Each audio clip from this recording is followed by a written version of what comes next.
Sonoma Stompers are proud to have partnered with Valley of the Moon Flooring. Valley of the Moon Flooring provides a wide range of flooring materials at competitive prices with expert installations and exceptional customer service.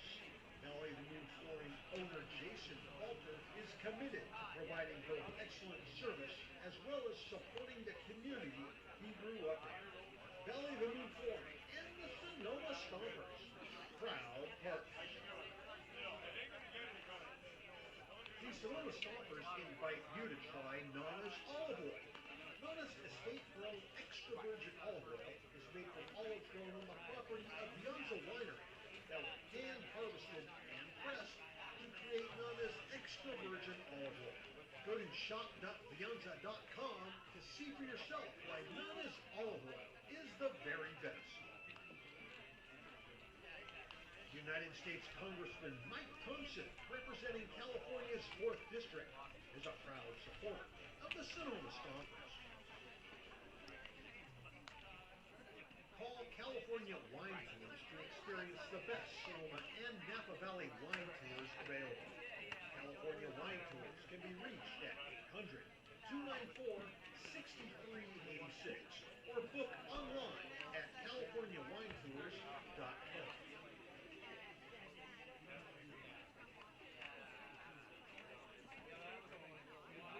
Freeman's provides home improvement products for the do-it-yourselfer, avid gardener, as well as professional contractors and all at the lowest prices, period.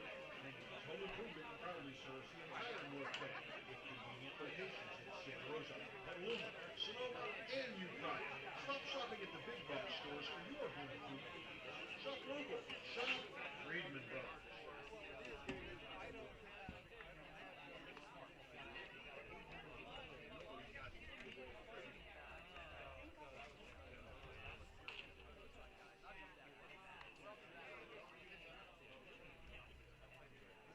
Baseball. This is what baseball's all about. Sonoma has a team that plays old-time baseball. I love watching the game. I am a Sonoma Stompers baseball. This is what Stompers baseball's all about. I'm telling you, I'm a Stomper staple.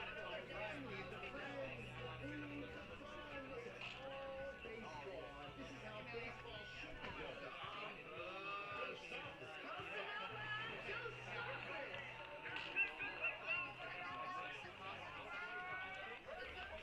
I want to see home runs after home run after home run. I want to be a winner. Sonoma, baseball, family, friends, that brings it all together. I'm telling you, I'm a Stomper staple. This is how baseball should be done. Sonoma, baseball, family, friends, that's what brings it all together.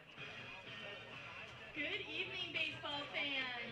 On behalf of the entire Stompers staff, welcome to Arno Field in historic Sonoma, California for tonight's California Collegiate League contest featuring our guests, the Alameda Merchants, and your Sonoma Stompers.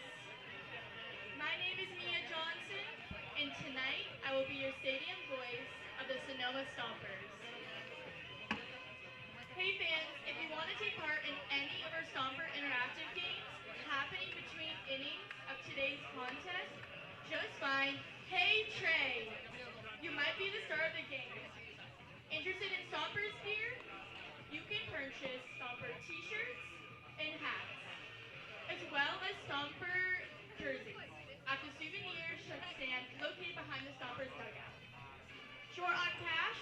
No problem. Credit cards are accepted at all locations.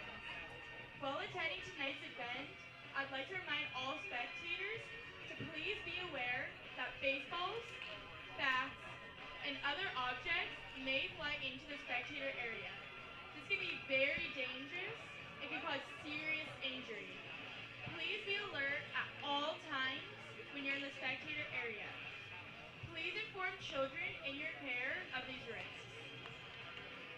I'd also like to remind everyone to visit the left field line concession stand for gourmet ballpark fare presented by Jacob's Restaurant. Woodfire pizza, Chicago dogs, fish and chips, and more. Jacob's Restaurant is located in Sonoma at 1266 Broadway. right next to Traintown.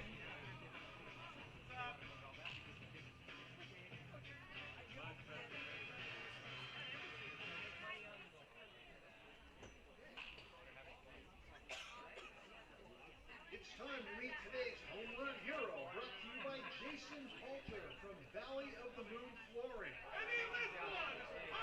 Thanks to Jason Coulter from Valley of the Moon Flooring. If any Stomper hits a home run, one lucky fan will win 2 tickets to a Stompers game. Tonight's home run hero contestant is Adrian from San Francisco. Yeah, she's a Merchants fan, so. Ladies and gentlemen, you need to be listening for this song.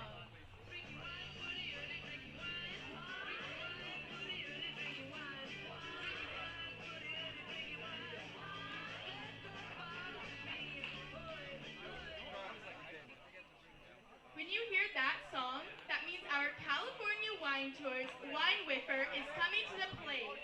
Our wine whipper today is third baseman number 20, Blake Jacobs. If strikes out, all wines are $1 off for the remainder of the inning. Go to CaliforniaWineTours.com to book your next wine tasting adventure. He's done a fantastic job. Seriously. That's why we gave him the job again today.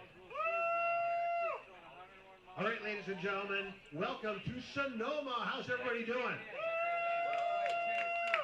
Fantastic. You know, daytime baseball, we don't get an opportunity to play daytime baseball very much, but here we are. Well, it's not something that you see every day here in Sonoma. Normally a 6:05 start time here at Arnold Field for all Stompers home games. Instead today, it's a 1:05 start, and that means at 12:55, it's the Sonoma Stompers pregame show. I'm Ryan Bridges, alongside Rahil Jazzwall.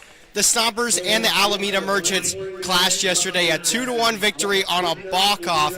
Kind of a weird ending, Rahil. What did guys say around the clubhouse about the ending of that game?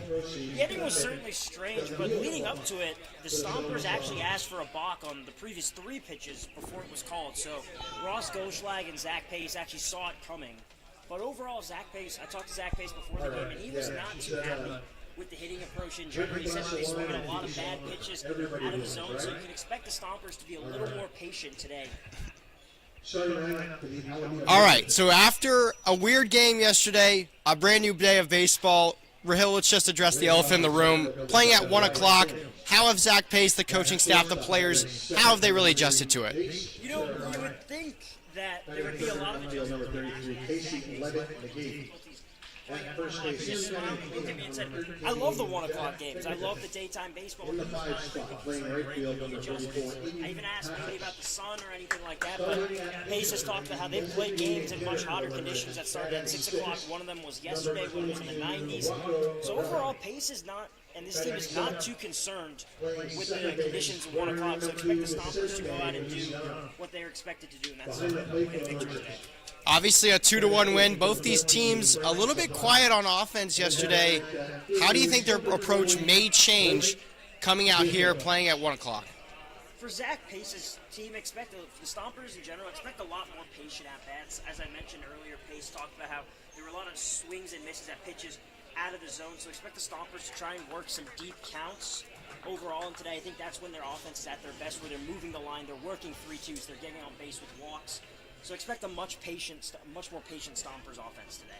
Zach Pace and Dustin Cheney meet and shake hands at home plate with our umpires tonight, and we'll have everything else that you need to know heading up to first pitch here on the Sonoma Stompers Broadcast Network.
right, ladies and gentlemen, today we have a special first pitch.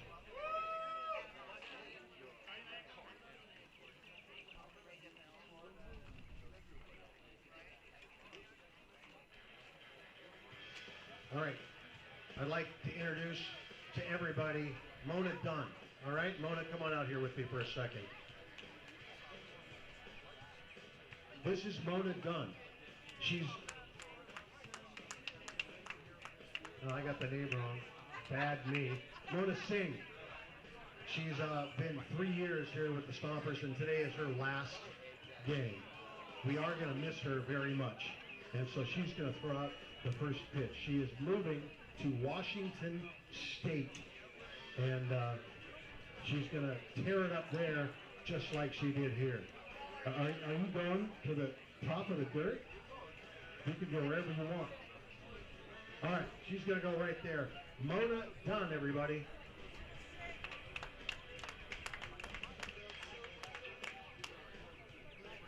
Mona Singh.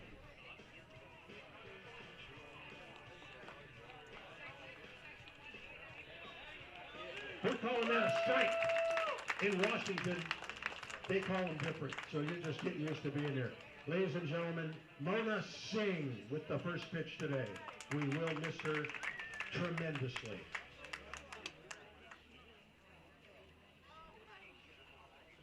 All right, let's meet today's starting lineup for the Sonoma Stompers.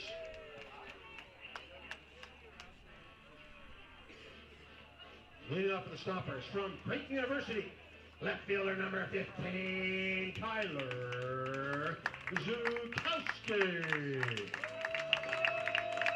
From Cal State Fullerton, batting second. He's also playing second, number 41, Elijah Ramos. Batting third and playing third from College of San Mateo, number 8, Luke Rossi. Batting cleanup for the Stompers at shortstop. He's from Cal State Fullerton, number 32, Tyler Hawley. Batting fifth from Modesto Junior College, right fielder number 7, Paul Contreras. Playing first base, batting in the 6th spot from Skyline College, number 26, Ben Giovanetti. Batting 7th from San Jose State University. He'll be catching today, number 33's Jack Vanancini. Designated hitter for the Stompers from Westmont College. Batting 8th, number 21, Brady Boyd. Batting 9th from Yale University, left fielder number 28, Caden Dosa. And starting at pitcher today, from Cumberland University, number 27, give it up for Hawk Hill.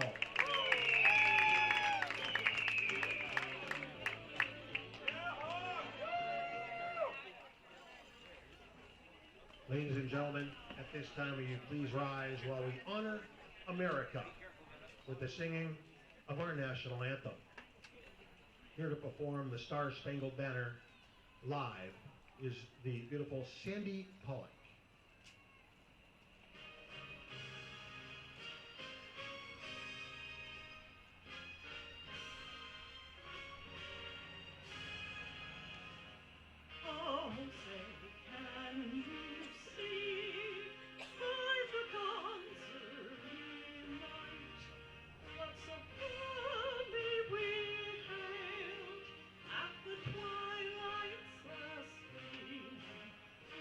Strike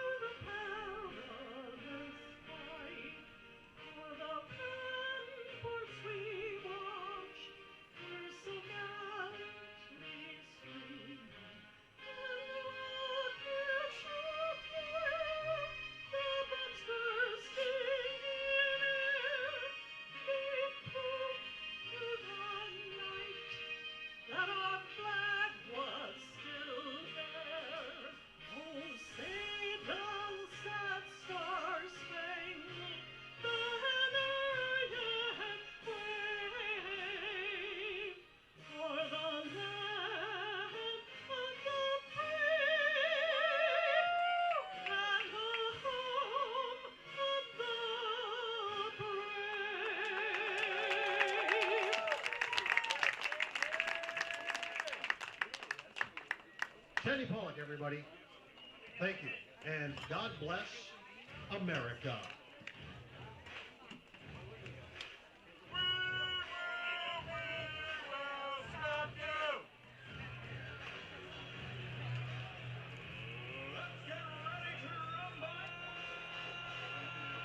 Ladies and gentlemen, it's time for Stompers Baseball. Starting a pitcher, number 27, Hawk Hill.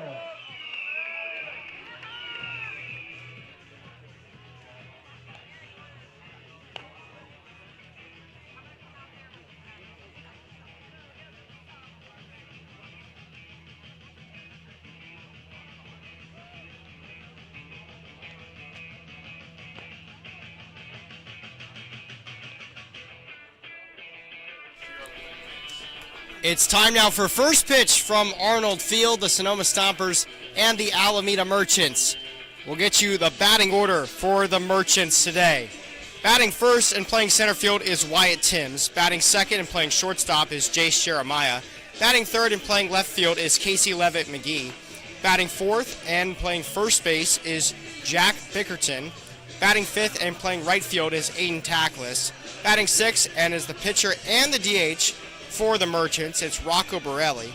Batting seventh and playing second base is Vincente Feliciano. Batting eighth and playing catcher is Frank Zapata. And in the 9-hole, it's the third baseman, Blake Jacobs. And that batting order will go up against Hawk Hill today. Out of Cumberland University, standing at 5'10" on the mound. He's pitched 4 innings so far this summer, giving up no earned runs. He's 1-0. Has 2 strikeouts to 1 walk. Leading off the Alameda Merchants, center fielder Wyatt Timms. We'll get you the defensive alignment for the Sonoma Stompers after this first batter. Wyatt Timms concludes his at-bat. As we've touched on multiple times, a different start to baseball here in the afternoon here, and Hawk Hill's first pitch to Wyatt Timms comes in at 1:09. We thank you for joining us on this early game on the Sonoma Stompers Broadcast Network. Ryan Bridges alongside Kieran Costa. 1-0. This one's in the zone for the first strike of the game. Wyatt Timms in 2 games against the Stompers has 6 hits. 2 for 4 with a stolen base last night. 1-1. Wave and a miss from Timms.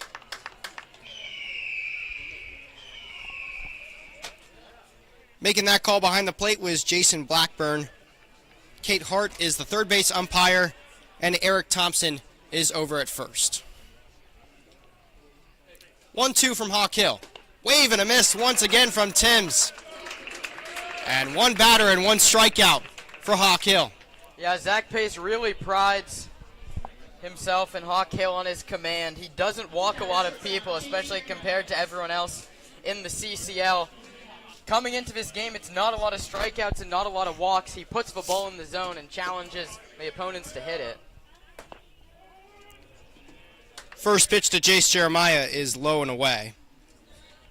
Dustin Cheney, the manager for the Merchants, coaches over at third base. And Marciano Reichel is the first base coach for Alameda. This one grounded to third. Rossi's got it on a short hop. He goes to first, and it's in time. So 2 quick outs for Hawk Hill. And we'll now give you the defensive alignment for the Sonoma Stompers. From left to right in the outfield, it's Skylar Zukowski, Caden Dosa, and Paul Contreras. And from third to first in the infield, it's Luke Rossi, Tyler Hawley, Elijah Ramos, Ben Giovanetti. And the battery mate for Hawk Hill is Jack Financini. Tyler Hawley gets his first start at shortstop. Pace really trusts him. He can play both sides of the left side of that infield. First pitch to Casey Levitt McGee. Low for ball 1. And Hawk Hill quickly into his second pitch. This one sent hard at Elijah Ramos. He picks it up on a short hop. He goes to first, and it's in time. So a quick 1-2-3 inning for the Sonoma Stompers. They pick up the sticks in the bottom half when we return.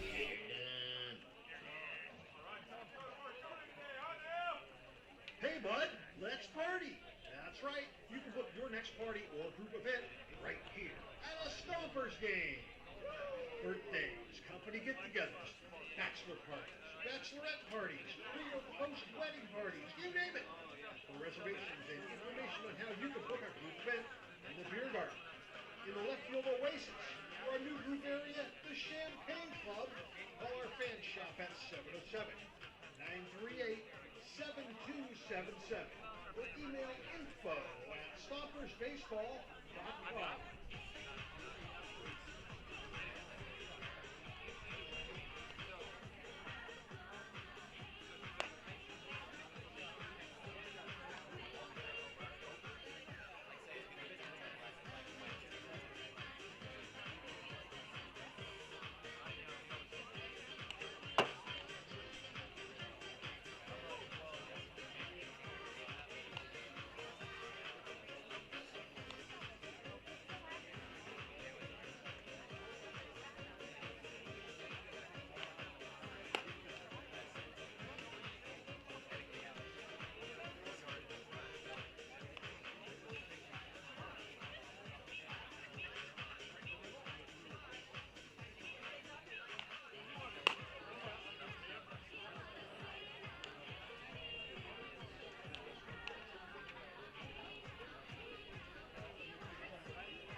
Bottom half of the first here from Sonoma. We thank you for joining us on this earliest start of the Stompers season. A 109 first pitch here into the bottom half, and we'll give you the lineup that Zach Pace sends out for the Sonoma Stompers. Batting leadoff and playing left field is Kyler Zukowski. Batting second and playing second base is Elijah Ramos. Batting third and playing third base is Luke Rossi. Batting fourth and playing shortstop is Tyler Hawley. Batting fifth and playing right field is Paul Contreras. Batting sixth and playing first base is Ben Giovanetti. Batting seventh and playing the catcher is Jack Fannancini. Batting eighth and DHing today is Brady Boyd. And in the nine hole, it's the center fielder, Caden Dosa.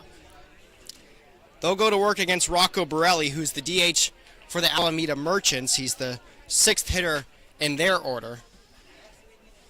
And his first pitch to Zukowski misses inside. Borelli, the righty, a junior out of Los Medanos College.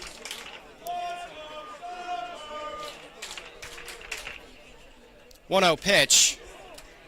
Just misses the zone, this time on the outside. Borelli gave up 2 hits against the San Francisco Seagulls, had 1 strikeout and no walks. No runs allowed as well. 2-0. That one's in the zone for strike 1.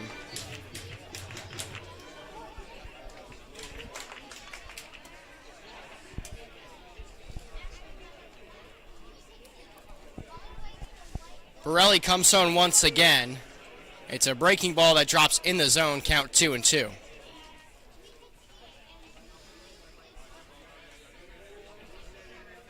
Both teams rocking the white today. Navy blue for the Stompers and a green shade for the Merchants. 2-2.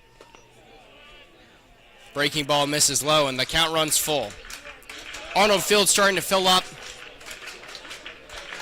here on this Sunday.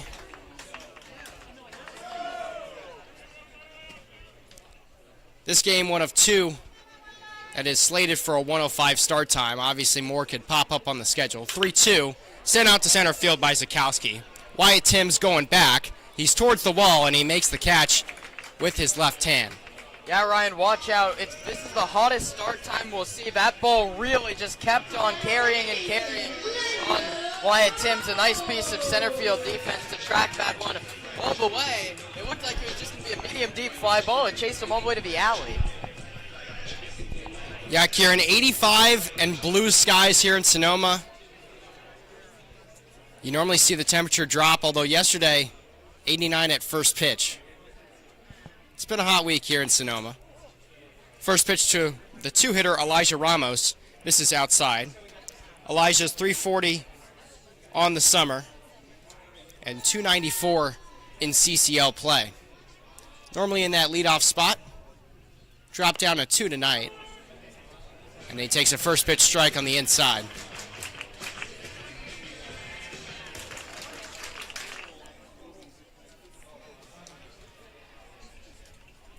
Borelli working from the stretch.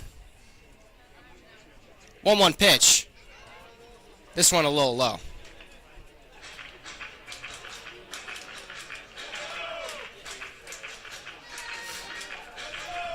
The Stompers and the Merchants met twice so far this season, once in Alameda, once here at Arnold Field yesterday. Stompers have gone 2 for 2. 2-1, misses up and inside. Count goes to 3-1.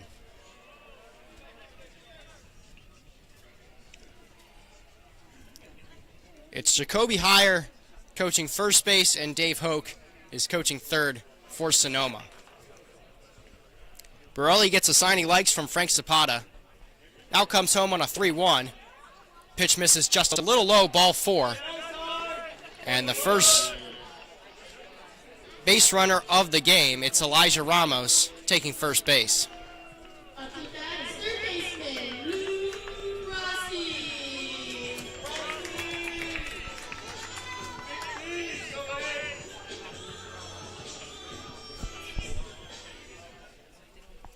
So now here comes Luke Rossi, hitting .306 on his summer, just .133 in league play. First pitch to him, clips the bottom half of the zone for strike 1.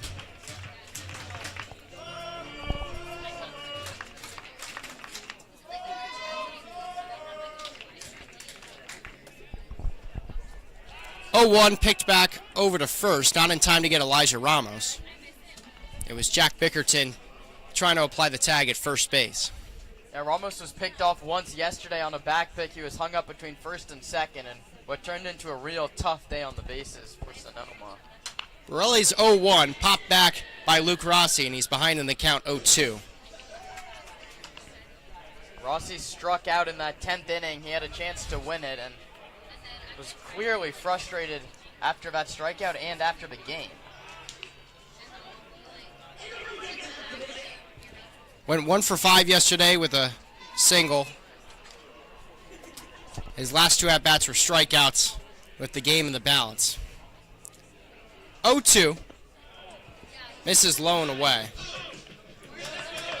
On 0-2, he went back to the breaking ball low and away. Good take from Rossi, didn't bite. Elijah Ramos was caught stealing yesterday. He's active, and Rocco Borelli on the bump knows it. He's picked back over for his 3rd time. Borelli looking for that first punch out. He comes home on a 1-2. This one sent out to left center field gap. It will drop for a base hit. Elijah Ramos rounds second. He's heading to third. He's getting away from Dave Hoke over at third base. Throw into the plate is not in time. It pulled Zapata off the bag. An air out in left field from Casey Levitt McGee. Looked like a routine play that was going to get to him on one hop. Him and Wyatt Timms, who's out in center field, couldn't get it. Luke Rossi stands on second. We'll see if it's a single or a double. It's going to be a single plus an E7. Because he should have been held at first if Levitt McGee cuts that off cleanly, and Ramos should be at third base right now.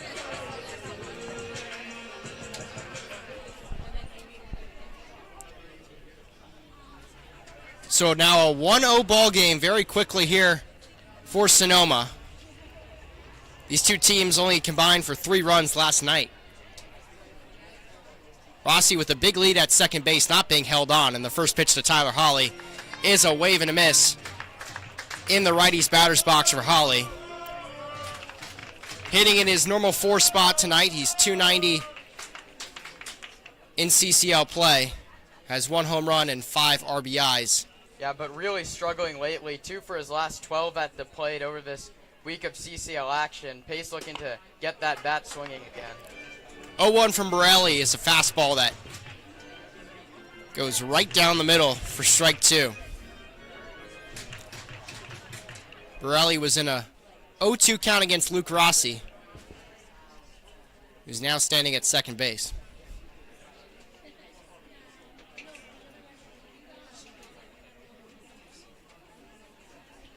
0-2 pitch, a wave and a miss from Tyler Hawley in the first punch out for Rocco Borelli. It comes at a good time. There's 2 away.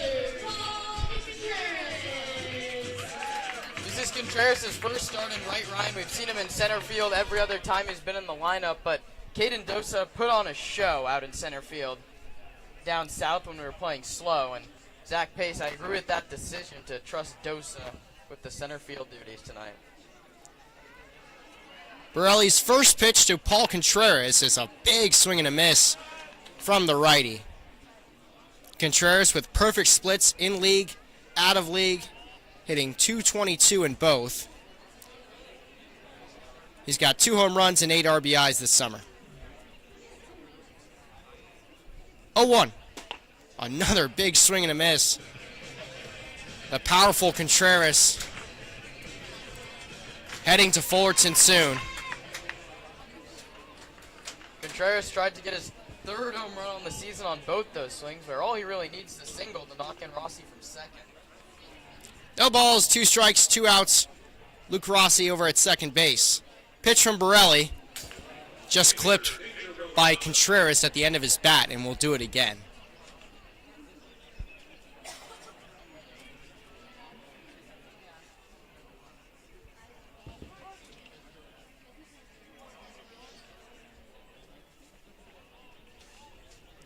Borelli 1 strike away from getting out of it.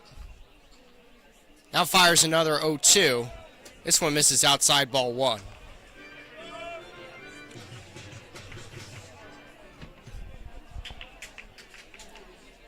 Ben Giovanetti on deck for Sonoma if it gets to him. And now time called by Borelli, trying to find that last strike and stop the bleeding here for the Merchants.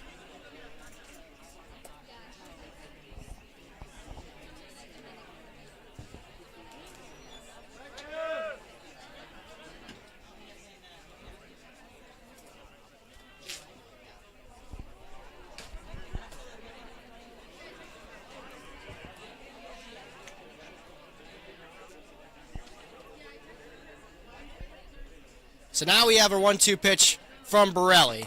It's in the zone, and it catches Paul Contreras looking for strike 3. So Luke Rossi able to bring home Elijah Ramos after an error in the outfield.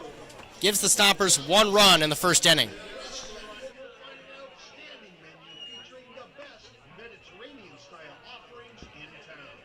Seafood linguine, chicken piccata, ravioli, risotto, pizza, and so much more. Don't forget to try their desserts. Jacob's Restaurant is located on 1266 Broadway, right next to Traintown. Jacob's Restaurant and the Sonoma Stompers, proud partners. Second stanza.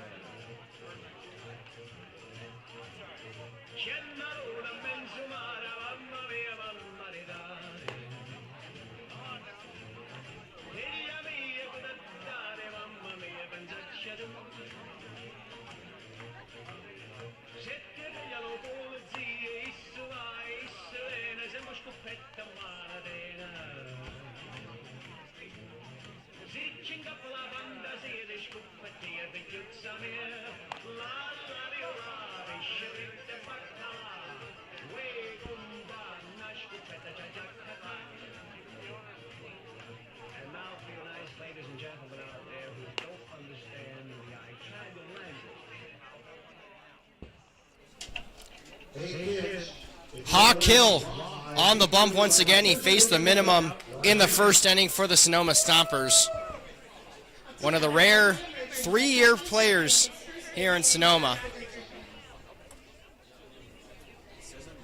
Gets set to face 4, 5, and 6 in the Alameda order. It's Jack Bickerton out at the plate, Aiden Tackless, and the first pitch to Bickerton sent out towards left field. Zakowski ranging over, and it just drops in foul territory. A sigh of relief from the fans at Arnold Field. Bickerton got all of that one, just a little bit ahead of it. A well-hit baseball. Wouldn't have left the yard, but dropped right before the fence.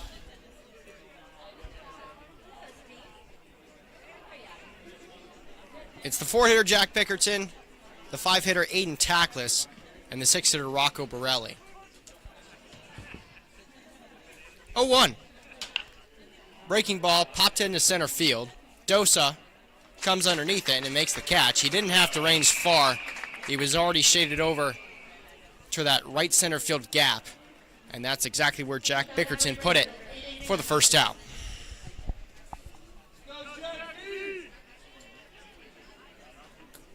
So 4 up and 4 down for Hawk Hill. And now here's Aiden Tackless. He pinch hit yesterday. First pitch to him by Hawk Hill, misses well inside and down. Tackless had 3 hits when these two teams played each other in Alameda back on the 11th.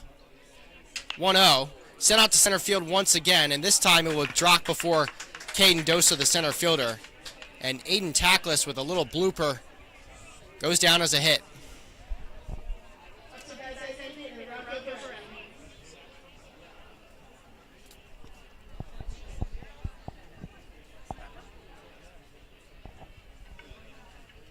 So a 1-out single for Aiden Tackless, and now here's the pitcher and DH tonight, Rocco Borelli. First time we've seen that all summer in a Stompers game. First pitch to Borelli. Misses low.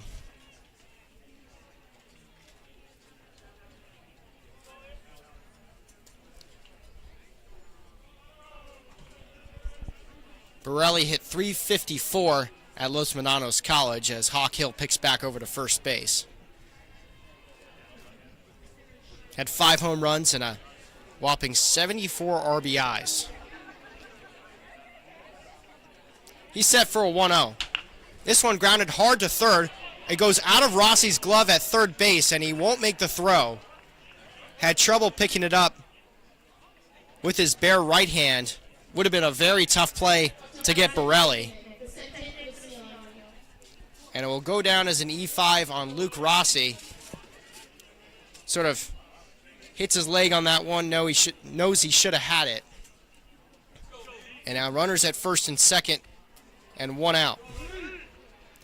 Here's Vicente Feliciano.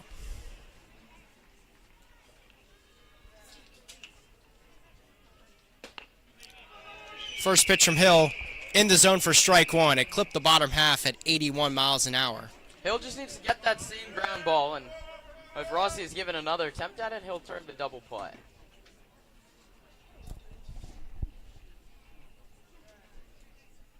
Hill checks the runner at second.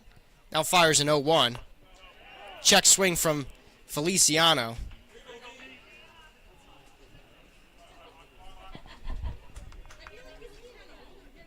Count 1-1.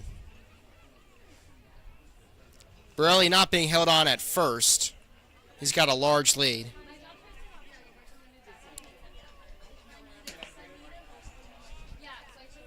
One misses low, and Hawk Hill will walk back to the mound. Behind in the count here.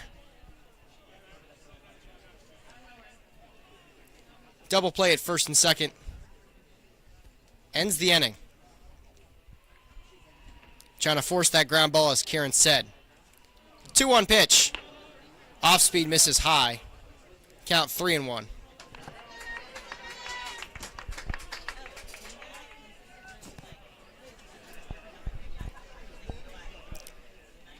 After the Stompers struck first last night in the second, Alameda quickly responded with a run in the third. Sonoma trying to keep that lead here tonight. 3-1 pitch. Popped up by Feliciano. Tyler Hawley at shortstop today makes the catch for the second out. A big call out from Hawk Hill on the bump after Feliciano was just a little bit too much underneath it. And there's 2 away.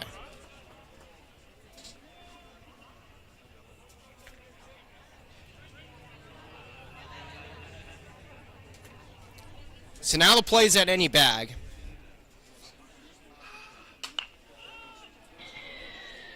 First pitch to the catcher, Frank Zapata.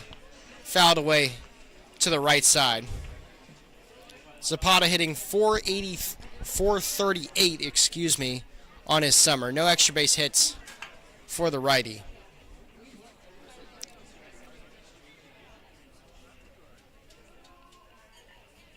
Oh, 1 from Hawk Hill. Fouled back to the screen.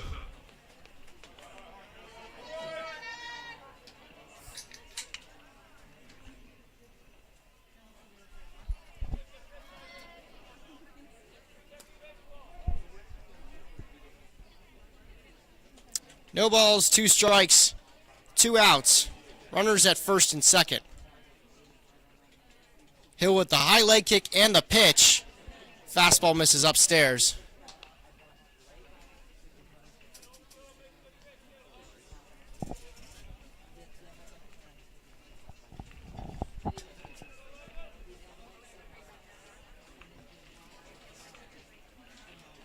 One, 2 from Hill. This one misses the zone once again.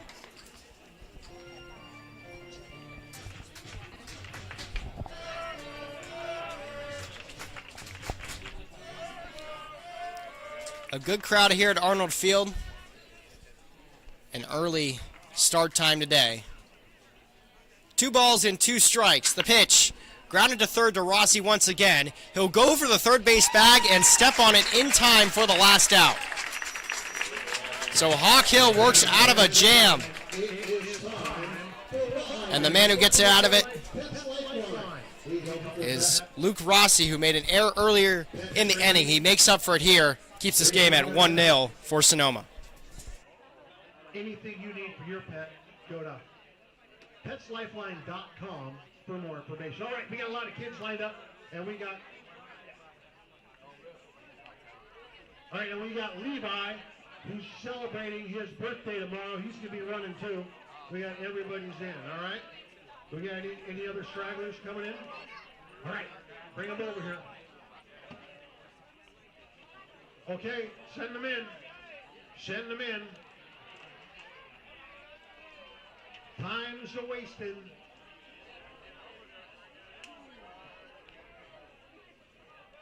Holy cow. They just dropped off the school bus, right? All right. Everybody's in. Everybody's ready. On your mark. Get set. Go! And they're off. Kids go pretty fast. Rawhide has actually got a good sprint going on. Rawhide, remember you fell yesterday. Oh, he fell. Rawhide. Oh, my gosh. First place, second place. Oh, and then we got a tie for third right there. Here we go, kids. We got a crash, bang, bam. Rawhide, what'd you do? Did you pull a hammy? Or pull a beefy? Oh, my God. Okay, we got one more coming. One more coming. Is he going to beat him? He's like, I'm not sure about this guy. Step on home plate real quick.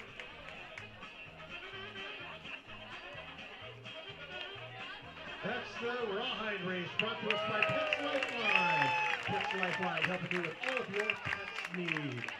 Pet training, spay, neuter, rehoming. Pets Lifeline.com.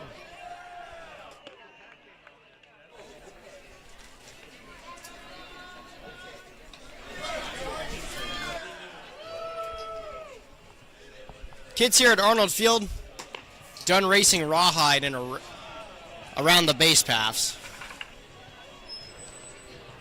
Always a great tradition. In the middle of the second inning here in Sonoma. Ryan Bridges and Kieran Costa here with you, as always.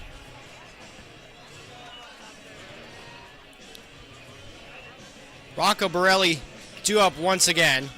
He'll face 6, 7, 8 in the Sonoma order. It's Ben Giovanetti, Jack Vanencini, and the DH Brady Boyd. Giovanetti comes to the plate, hitting .233 in league play.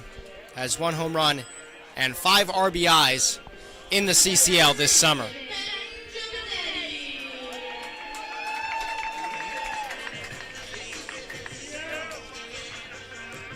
Rocco Borelli just reached base in the last half of the inning on an E5, and now he's set on the bump. Trying to keep this game at 1-0 in favor of Sonoma.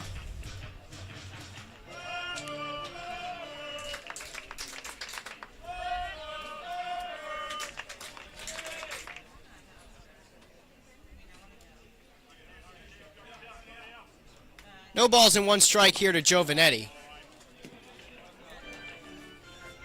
Takes ball 1.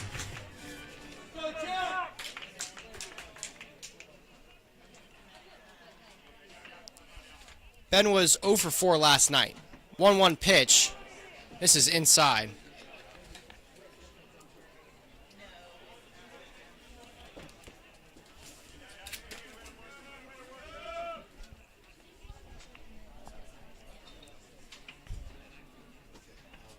Borelli working from the stretch once again. 2-1 pitch. Giovanetti had to scoot out of the way to avoid the breaking ball. Count 3-1.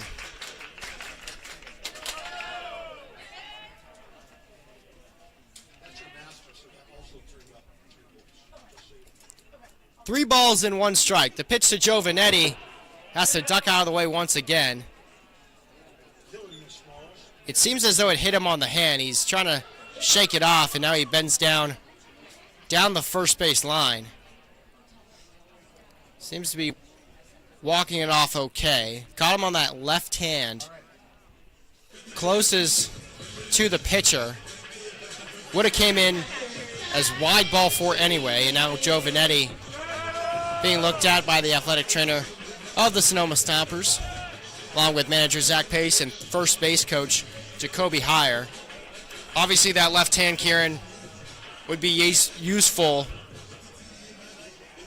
if he decides to steal here. No, but getting hit on those 3-ball counts is just so unlucky. Would have been ball 4 anyway, and it's the second consecutive game the Stomper's been hit on the hand. Jack Scarry, in his 10th inning at bat, that ended up being the last at bat of the ball game, also got hit in the hand. He's out of the lineup today. But talking to him before the game, he scheduled a day off. He could have played today if needed. First pitch to Jack Vannancini. Catches the edge of the zone for strike 1. Giovanetti now fine as a 1-step lead over at first base. 0-1. Grounded it towards the third base dugout of the Merchants. Early action in both pens for Sonoma and Alameda.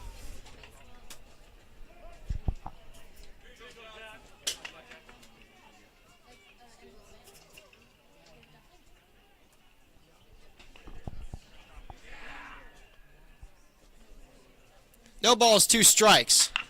This one sent out to right center field. Wyatt Timms ranging over, but it'll be the right fielder Aiden Tackless coming in the gap and making the catch for the first out. Giovanetti retreats to first base.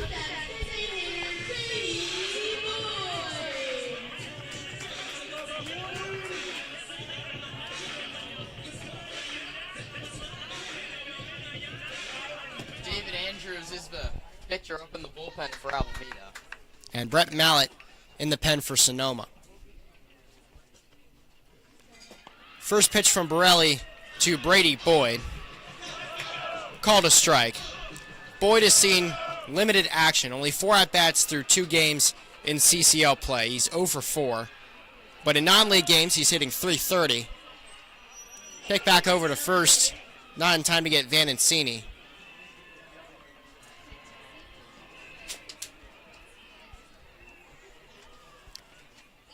Boyd, one of the few guys on this roster with multiple home runs, takes an 0-1 pitch on the outside.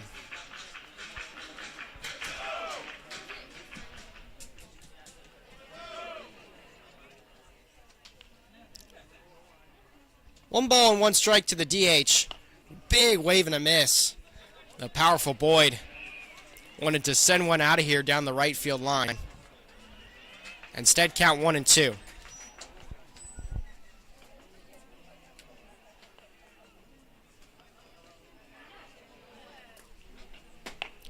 1-2 misses inside. Count even up at 2-2.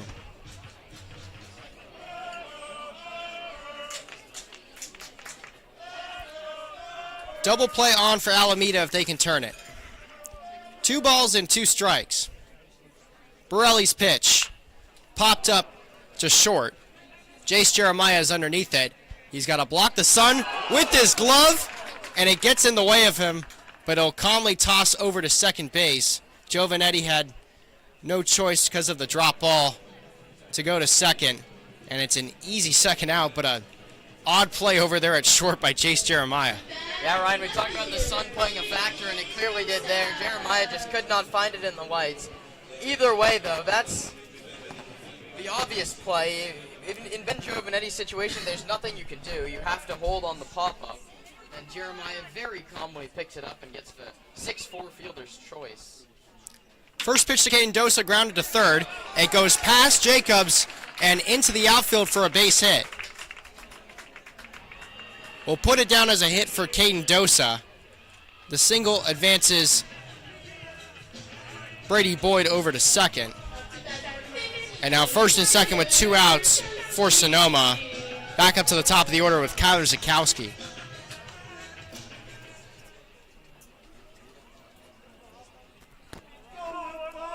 Zukowski flew out in the first inning.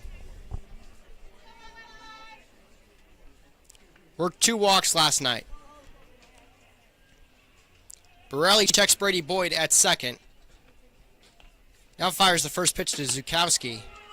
It's a breaking ball that misses away for ball 1.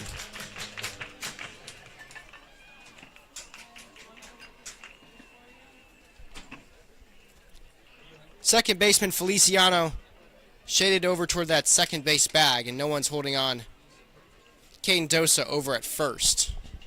1 ball, no strikes. Pitch misses high and tight.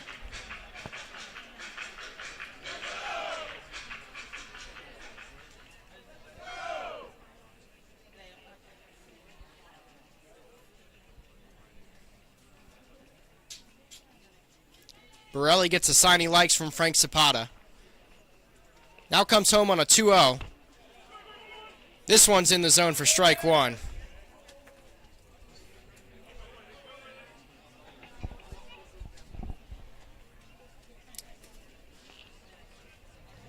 Ryan Bridges and Kieran Costa here with you as always. Bottom of the second. Runners first and second, 2 outs. 2-1 pitch from Borelli.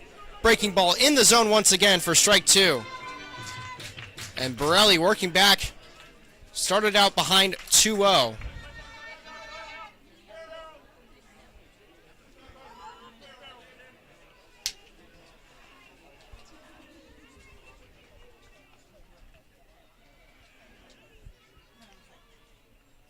Borelli fires in a 2-2 pitch. That one catches Zukowski looking. It clipped the inside of the zone for strike 3, and the inning is over. No damage for Alameda in the bottom half. I'll hand things back over to Kieran Costa, who'll have you on play-by-play through the 7th. The Stompers are proud to have Adams Chiropractic as our official chiropractor. Keeping our players healthy and in the lineup is our #1 priority. And Adams Chiropractic is right there every step of the way. Thanks to Dr. Lawrence Adams.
Top half of the third inning here from Arnold Field in Sonoma. Hawk Hill back to work, and the first pitch fastball at 82 miles an hour misses below the zone. It's 1 ball and no strikes to the 9-hitter Blake Jacobs, who struck out 3 times yesterday.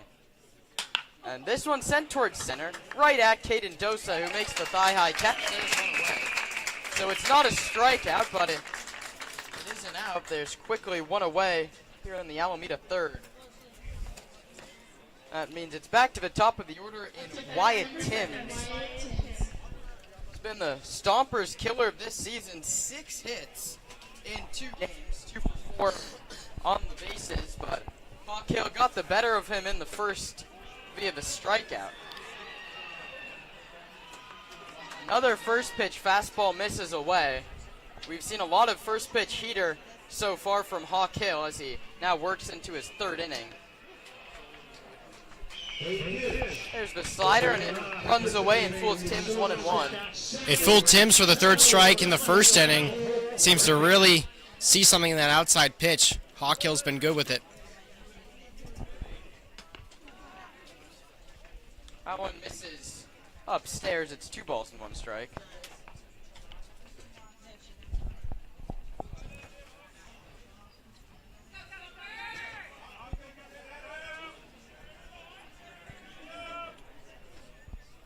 Hill delivers the 1-2.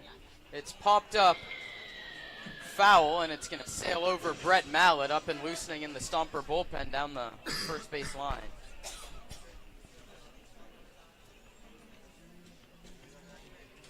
Jace Jeremiah waits on deck. 2 balls and 2 strikes. Hill gets the sign he likes from Vanencini and delivers. Struck him out looking, I think. There was no sign for the check swing. It's the second strikeout on the day for Hawk Hill, and both of them have come at the hands of Wyatt Timms. One swinging in the first and one looking there, and there's 2 away here in the visitors' half of the third. And it's good to get the leadoff man Timms off the base paths. We mentioned yesterday he has had that stolen base yesterday, as 17 steals in his college season, probably the fastest guy in the park tonight. Yeah, but the Stomps have dealt with him. He's been already caught twice in his 2 games against Sonoma, 2 for 4 on the bases.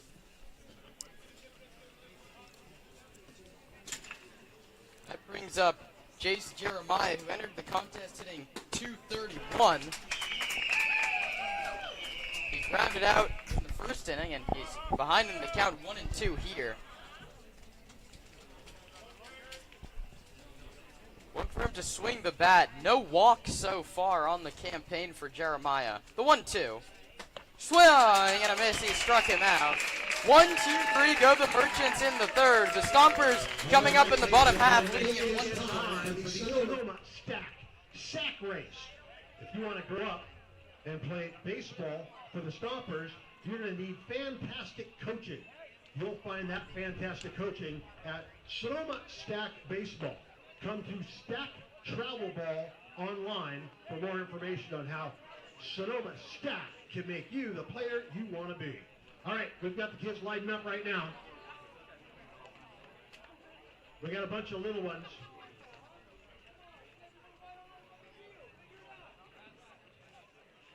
Yep, we got some more coming. We got to hurry up here. Just those? All right, on your mark. Get set. Go! Here they come. We got the Oakland A's fan lead the pack. Mr. America is right behind him. Are you a Ballers fan or are you an A's fan? B's or A's? That's what I want to know. Here he comes. They're getting closer. They're hopping pretty good. Hopping pretty good. Down the stretch they come. Mr. Athletic is almost there. He might take the victory, but no, here comes Mr. America that might steal it. Nope. Oakland A's, Mr. America. And then we got Battle of the Sexes here. Can boys and girls? No, the boy wins. Sorry. We got an opportunity for you to beat the boys next time, okay? That's the Sonoma Stack Sack Race. Go to stacktravelball.com to find out how Sonoma Stack can help you be the best you can be. On the mound, the Alameda Merchants, number 49, David Andrews. David Andrews comes on in relief of the starter Rocco Borelli, who gave up 1 earned run on 2 hits. He struck out 3 Stomper hitters and allowed 1 walk and 1 hit by pitch. Andrews making his season debut, the 6'9" left-hander out of Pacific University, pitched to a 12.15 earned run average as a Tiger this year. The Stompers looking to extend what's a 1-0 lead.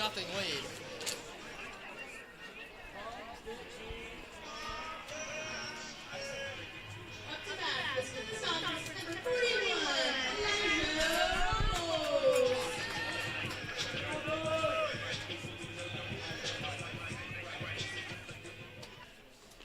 That brings up Elijah Ramos. The first pitch from Andrews is called strike number 1, and he clipped the bottom of the zone.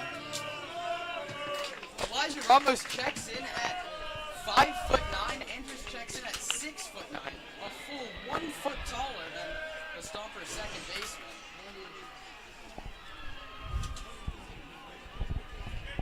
And Andrews ahead of Ramos. No balls and 2 strikes. Working from the windup, rocks and pitches, up and away. It's 1-2. Ramos walked and scored back in the first inning.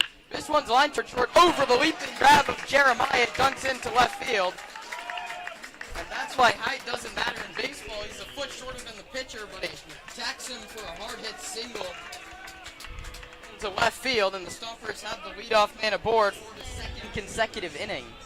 Elijah Ramos may not have the most power on the Stompers, but he's such a great contact hitter.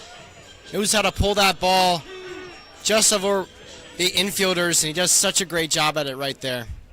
That brings up Luke Rossi, who singled and moved to second on an E7 last time up. He was not credited with an RBI. Ramos scored on the play. He takes a first pitch fastball that misses wide of the plate. It's 1 ball and no strikes. Kieran Costa, Ryan Bridges, last half of the 3rd inning. Sunday matinee here from Arnold Field.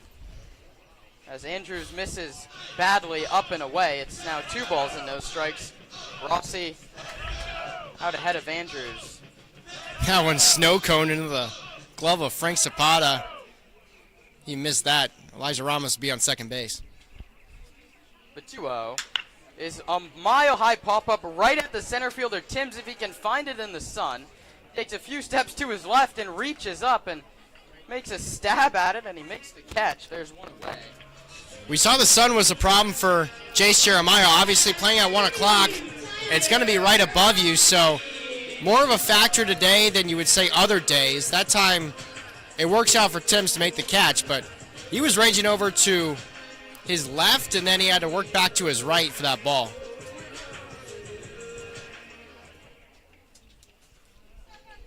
The lefty Andrews takes on the righty Tyler Hawley.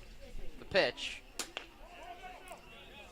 Fastball at 85, this is off the corner, 1 ball.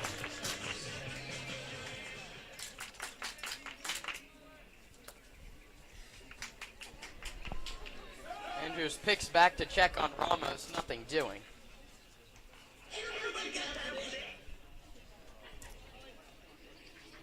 The ever-powerful Paul Contreras waits on deck. Ramos not running. The 1-0 to Hawley is fouled back to the screen at 1-1.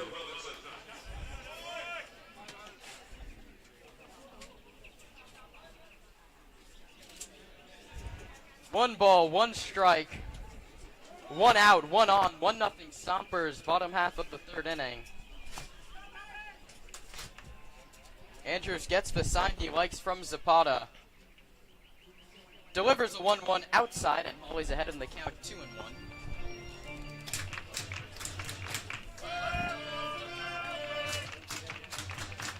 His soon-to-be Cal State Fullerton teammate Paul Contreras waits on deck. After a stellar year at Modesto Junior College, Contreras committed to Fullerton in early May as Holly swings and fouls it into the glove of Zapata, were evened up at 2 balls and 2 strikes.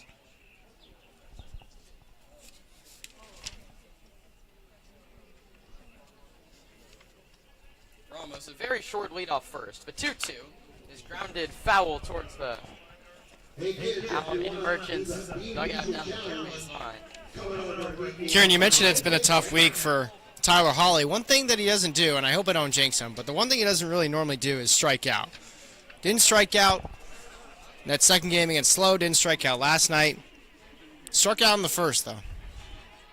The 2-2 coming to Holly is away. Filler up 3 balls and 2 strikes, and the ever-aggressive Sonoma Stompers on the bases. You wonder if you send Elijah Ramos on the full count offer.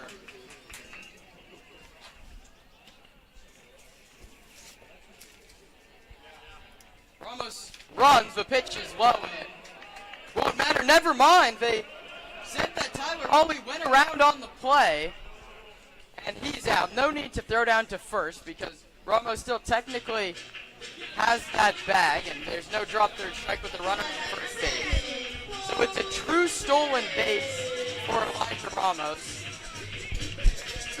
Holly strikes out swinging for the second time today. Only one man to blame, and that's you, Ryan Bridges. I barely thought he went around.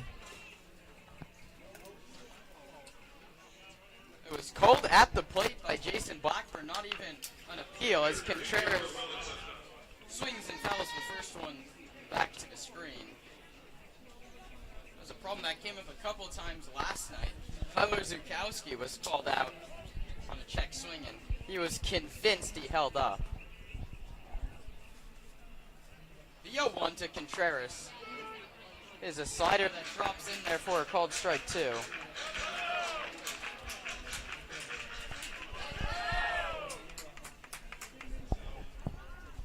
Ramos led off the inning with a single. He's now at second with 2 outs. The 0-2 to Contreras. His line back up the middle. A diving stop by Feliciano to his feet. Throws to first.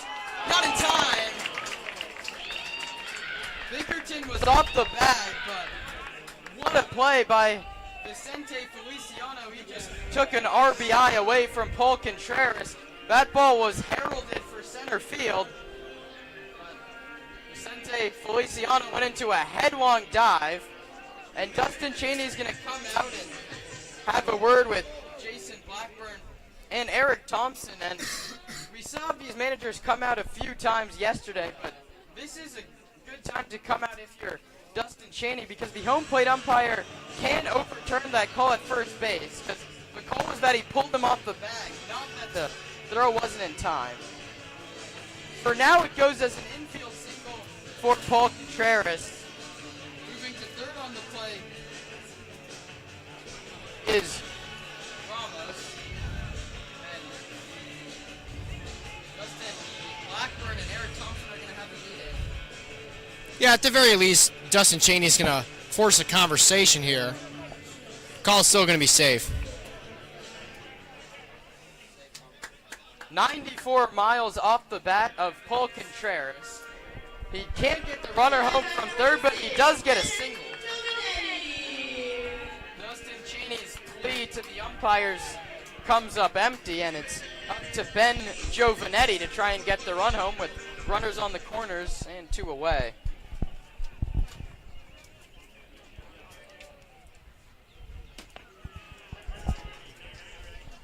First pitch off speed is in there for a called strike 1. No disagreement there from Giovanetti as he nods his head and gets ready to face the 0-1. And he fouls it back. He's behind 0-2.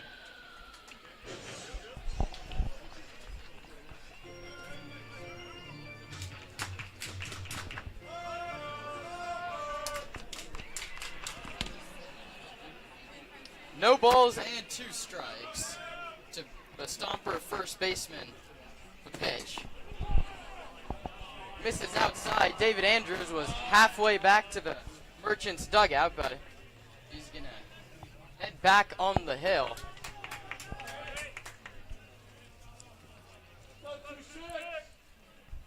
Giovanetti was hit by a pitch his first time up. Waits on the 1-2, swings and misses on a fastball away, and the side is retired. So for Sonoma, no runs on 2 hits and 2 left. We head to the 4th, 1-0 Sonoma. You're listening to the Sonoma Stompers broadcasting. The Bean Boozled Challenge is brought to us by Bank of Marin. Don't get bean boozled by the big bank. Stay local. Go to Bank of Marin. All right, we've got a bunch of kids. They got a jelly bean, and they are going to eat it and tell us what flavor it is. They've got 2 choices. It's either roasted marshmallow. Oh, we like roasted marshmallow, right? That's good. Or it's stink bug. So go ahead. Everybody eat. No halvesies. You got to eat the whole thing. You got to put the whole thing in your mouth. What'd you get? Stink bug.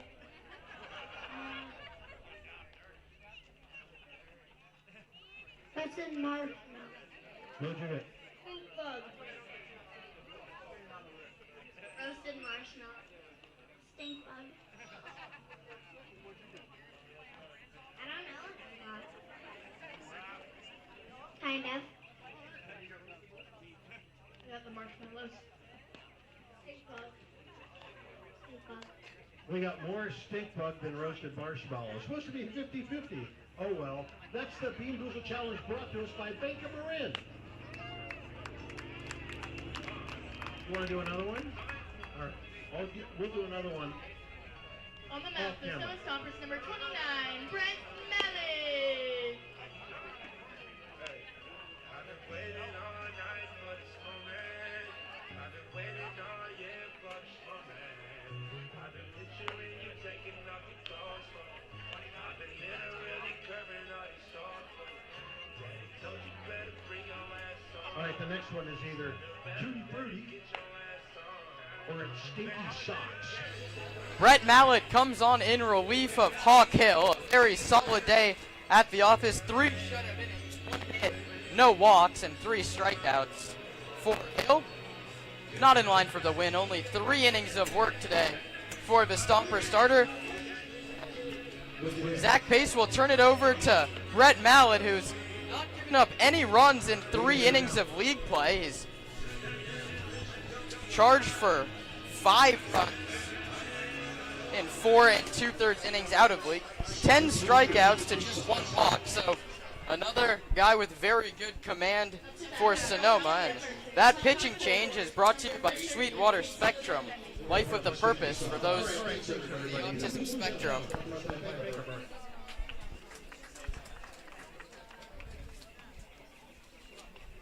Will face the heart of the Merchants order, 3, 4, and 5. Casey Lavette McGee, Jack Bickerton, and Aiden Tackless. His first one to Lavette McGee is a fastball over the outside corner at 89 miles an hour for a called strike number 1.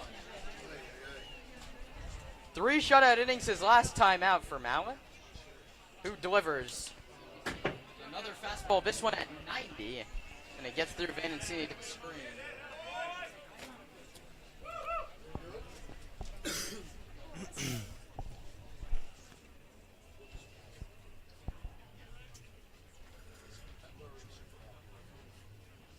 That one misses up and away. It's 2 balls and 1 strike. Mallett threw it so hard his hat came flying off, and he'll take a walk back behind the hill to compose himself. Maybe that's why his hat's so dirty. It just flies off his head every time he throws a hard pitch. Mallett out of Jacksonville State University delivers the 2-1 outside 3-1. Hails from Torrance, California. Righty on lefty against Lavette McGee, who's way out ahead in the count. It's 3-1. Now it's 3-1. Is popped up left side. Rossi ranging back and Zukowski coming on, and it's going to be Kyler Zukowski to make the running catch. There's one away.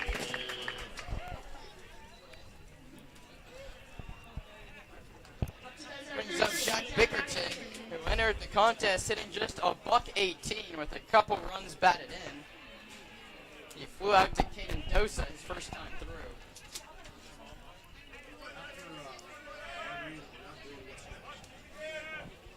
The Stompers looking to finish out a perfect homestand.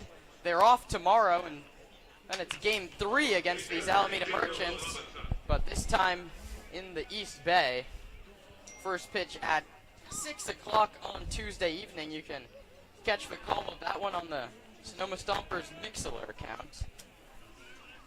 As that first one to Jack Bickerton is fouled back to the screen.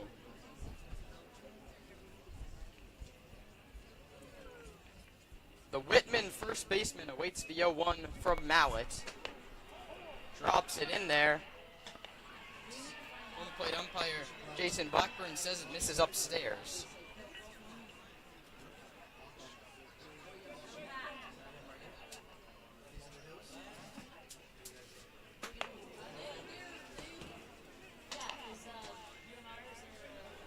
The 1-1 misses outside 2-1.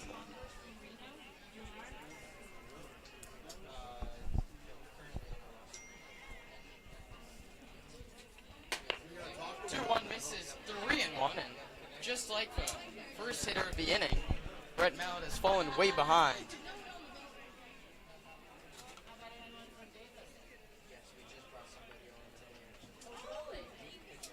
Three balls and 1 strike. Brett Mallet against the cleanup hitter Jack Bickerton. Pitch, swing, and fell into the glove of Vanencini, and the count runs full 3 balls and 2 strikes.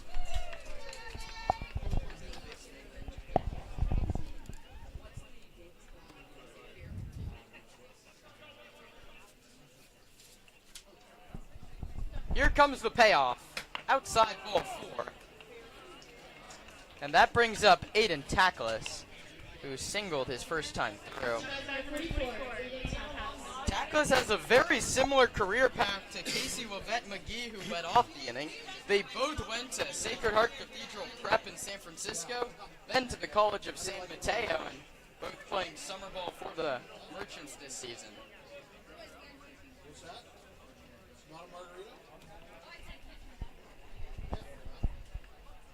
Bickerton leads from first. Mallet from the slide step. It skips past Vanencini. It's a wild pitch charged to Brett Mallet and a free base for Jack Bickerton. Yeah, Mallet's put a few in the dirt. This time the first one with a runner on base, and Bickerton wastes no time getting over towards second. Those are the types of things in these small ball games, 1-0, low scoring, that will really kill you. 1-0 coming from Mallet to Tackless.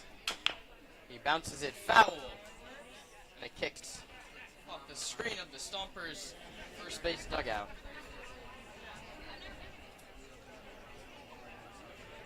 Stompers and the Merchants both wearing their home white uniforms here on a hot Sunday afternoon in Sonoma.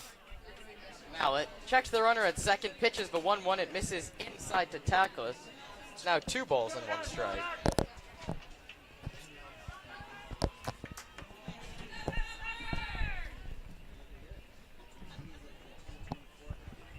That doesn't look like David Andrews that's come out on deck.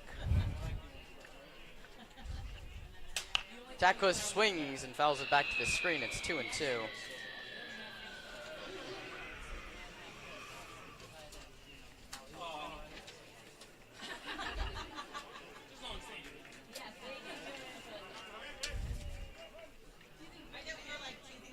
Two balls and 2 strikes coming to the left-handed hitting Aiden Tackless. Oh, so slightly open stance. And Mallet steps off.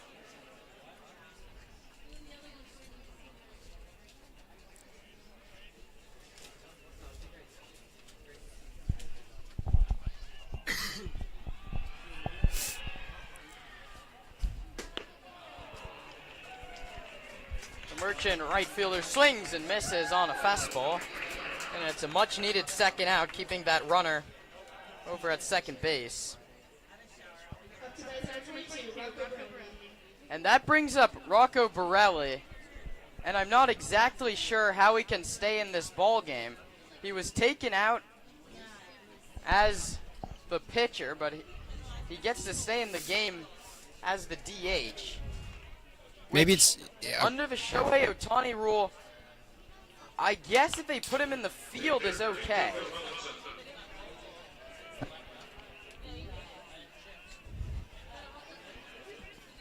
Because if you remember back to a few years ago, before they put the Ohtani rule in effect, Shohei would pitch the first 5 innings and then move to left field so he could stay in as a hitter. I don't know exactly how the rules work in the CCL. We'll see if Borelli's out in the field, start the next inning. This one sent out towards center. Dosa started back and settles under it to make the catch, and the side is retired. No runs on no hits and a man left. We head to the bottom of the 4th inning. The Stompers lead it 1-0.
Up to bat, the Sonoma Stompers, number 33, Jack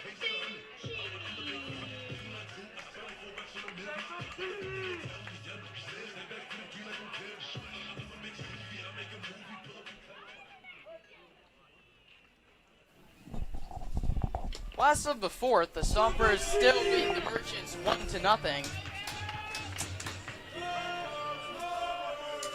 David Andrews out for his 2nd inning of work. And he's quickly in a 1-1 count to Kyler Zukowski. Or beg your pardon, that's Jack Vanencini who takes the 1-1 that misses way up and away. It's 2-1.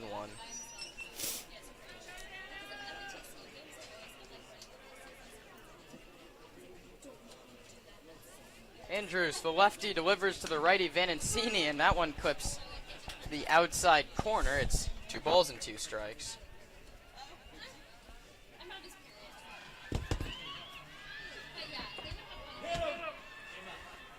The 2-2 misses low. A nice block from Frank Zapata.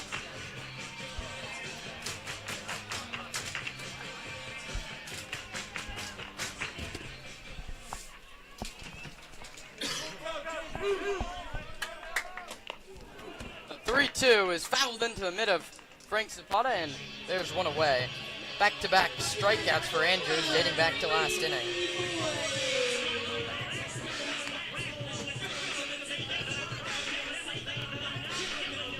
Brady Boyd, who hit that little pop-up to Chase Jeremiah, he lost it in the sun. It turned into a 6-4 fielder's choice, and the first one is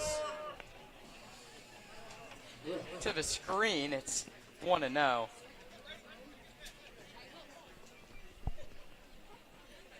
Boyd 0 for 5 with the walk in league play. The 1-0. big swing and a miss. Fooled him badly. It's 1-1. But he hits well here at Arnold. Brian, 2 home runs on the season. All of them in out of league play, but when he gets a hold of one, it really goes. Likes to pull it down that right field line. That's where both of his home runs so far this season have left. The 1-2 is outside 2-2. Right field fence, I should say.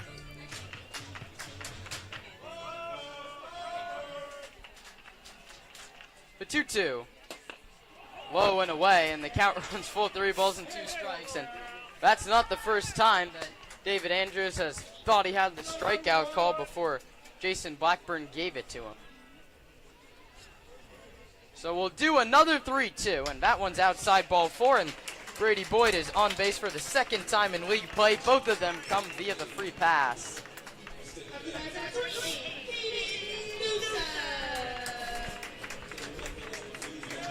That brings up the Yale Bulldog Caden Dosa, who saw his teammate Mick Kelly bring home the victory last night. 2 shutout innings on in relief.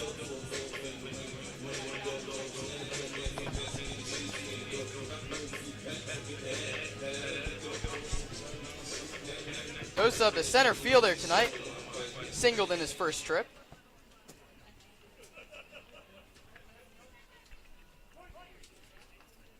A threat to run if he can get on. Boyd in front of him at first, and he dives back to the bag and he kicks away, and Brady Boyd's going to get to second base.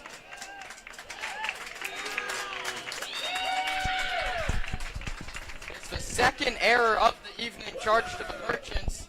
That's just a bad throw on the part of David Andrews.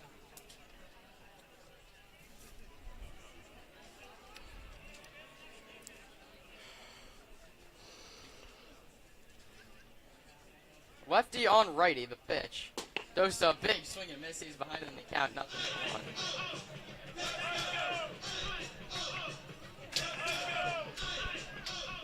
Looking to flip the lineup back to the top in Kyler Zukowski.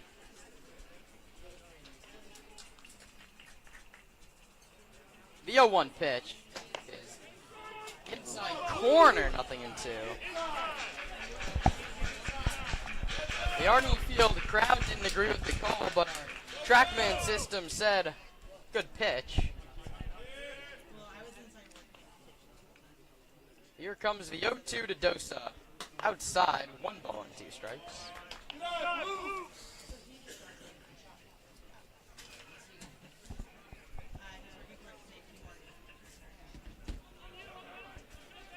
.87 degrees right now, and the forecast says it's just to continue to get hotter as the game moves along. The 1-2 is outside. The appeal to second base, and they said he did, and Caden Dosa can't believe it. That's not the first time that Dosa has disagreed with a first base umpire's judgment on a, whether he went around or not. So whatever he's got in his head may need to just dial it back a bit because it's not being called the way he thinks.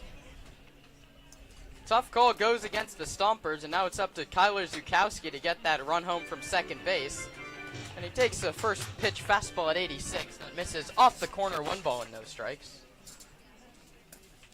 Bottom of the 4th inning, Stompers 1, Merchants 0. But Sonoma threatening for more with Brady Boyd at second base and 2 away. The 1-0 to Zukowski misses outside 2-0.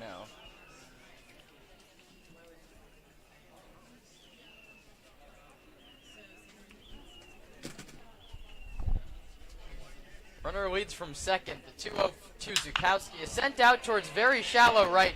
Coming on his tackle is still coming on, and he makes the running catch. A nice play by the Alameda right fielder to end the inning. No hits and no runs for Sonoma. Brady Boyd stranded at second. We head to the 5th. Sonoma leads Alameda still just 1-0.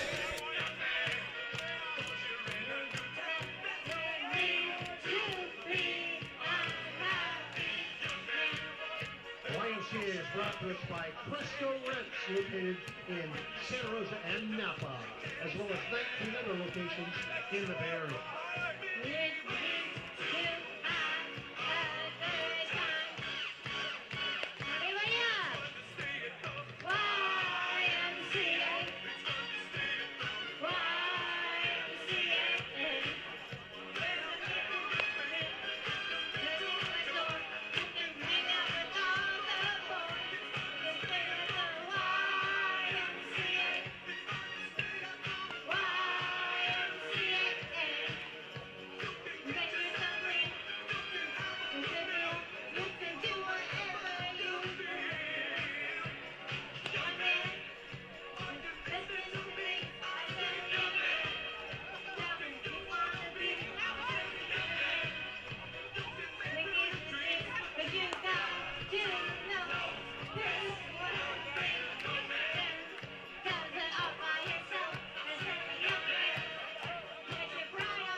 Top of the fifth, Brett Mallett's first pitch is cut on and missed by Vicente Feliciano, who saved a run back in the third inning with a diving play on a Paul Contreras line drive back up the middle.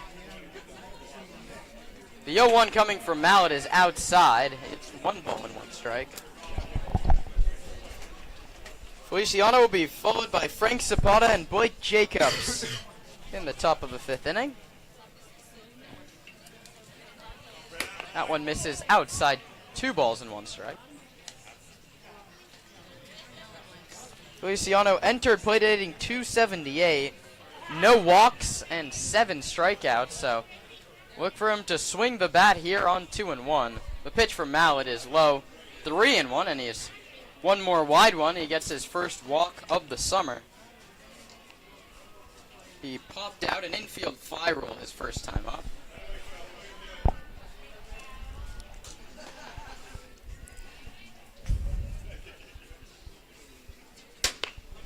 The 3-1 is just outside, 86 miles an hour. It's ball 4, and the leadoff man aboard for the first time all afternoon for the Alameda Merchants. And leadoff walks never go well, so Brett Mallett has some work to do.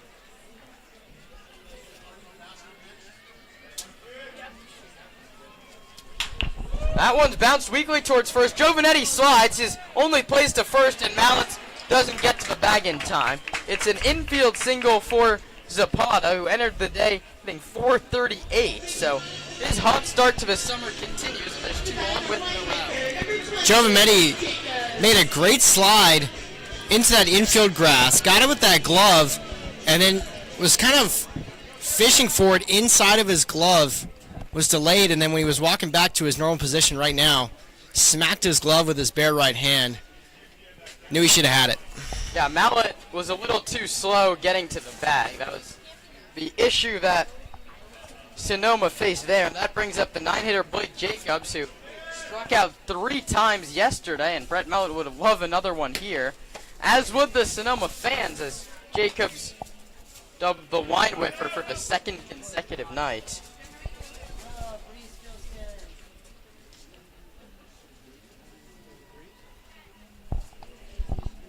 More action in the bullpen for Sonoma. But Mallett has to work out of the jam here. That's popped up. Foul down the first baseline.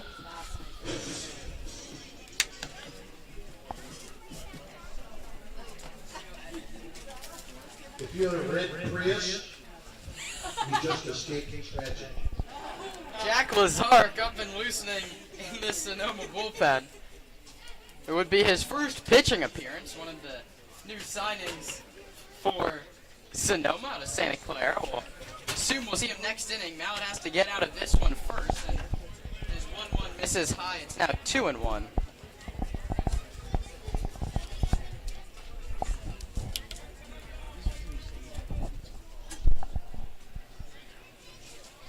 Two balls and 1 strike. Coming to the right-handed hitting Blake Jacobs. The runner goes. He has a jump. Vincini will not throw to third base. And that one was all Vicente Feliciano. He stole it off of Brett Mallett without a sign from his third base coach as well. And now that tying run is 90 feet away. That stolen base brought to you by Park Point Health Clubs. The 2-2. The runner goes from first and it hit him, so it won't matter. The call has to be, the call's a hit by pitch, but it sounds from here and like to everybody in the ballpark that it hit the knob of his bat. Ross Goldschlag is going to go to the mound, and you'd wonder if Zach Pace is going to come out of the dugout. You'd have to think it hit the knob, but It sounded like it hit wood. I mean, it didn't look like a tough decision for Jason Blackburn, and you know, Jacobs was heading over towards first, but I don't know, maybe it hit it after? yeah, it's a tough call for the home plate umpire that is all in front of you. The bat head's facing the pitcher, so you can't really see. Maybe the clank was off of his front elbow guard, which is where it hit. So no stolen base for Zapata. It doesn't matter as he gets the free base on the hit by pitch. And you have 7, 8, 9 due up in the order, and all of them are on base. And back to the top for Wyatt Timms, who's 0 for 2 with a couple of Ks. First one to Timms is outside, 1 ball and no strikes.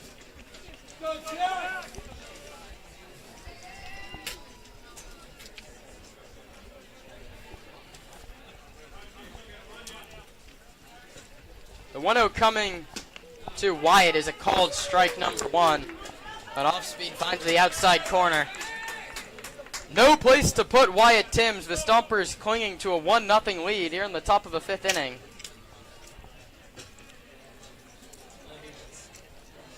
That one misses outside, and it's 2-1.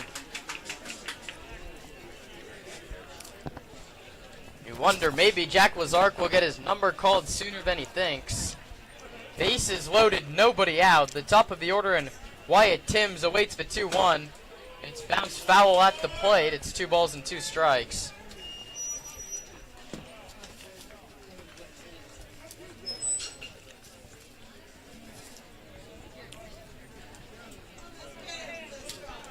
Two-two pitch. Bases full of merchants. Here comes Mallett's delivery. Struck him out looking. Wyatt Timms has gone for the 3rd time today. 3 strikeouts in a 5th inning golden sombrero for the Alameda Merchants leadoff hitter.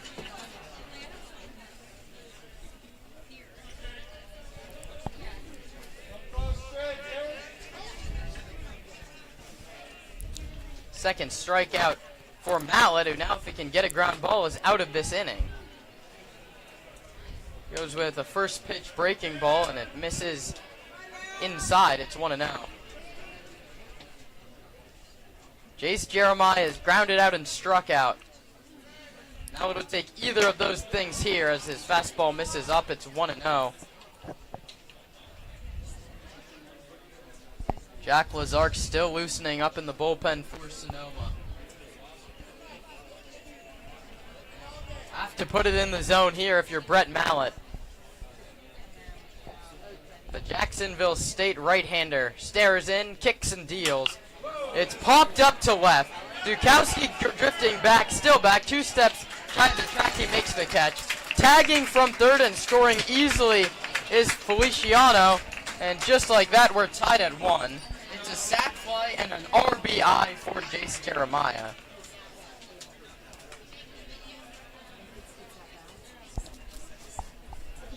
Nothing Dukowski could do on that one. It was just hit too deep. He never really had a play at the plate. A smart throw to bring it into third base and hold Frank Zapata at second. And Jace Jeremiah getting some pats on the back as he heads into that dugout. That's all you need sometimes in a 1-run ball game. Jeremiah does his job, and now it's up to Casey Lovett McGee to try and put his squad out in front. He had the only RBI for Alameda yesterday, and he's ahead in the count 1-0 today. It was an RBI single, 1 of 3 base knocks for the lefty out of the College of San Mateo. 1-0. Inside 2-0. There was 2 at-bats with the bases loaded, and Mallett started both of them behind in the count 2-0. He ended up getting a strikeout and limiting the damage with a sac fly.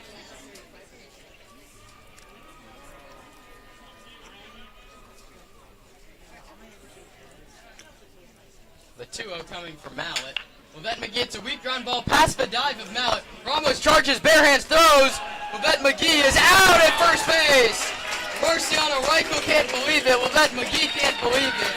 But either way, Brett Mallett limits the damage. Bases loaded, nobody out. The Merchants only get 1. Halfway through our ball game today, after 4.5, Sonoma and Alameda level at 1. Brent is going to be the boss and show them exactly where to stand. We got our Sonoma Stompers coming up. Then we're going to have a massive straight to home plate. And we're going to see if any of our kids are faster than a Sonoma Stomper.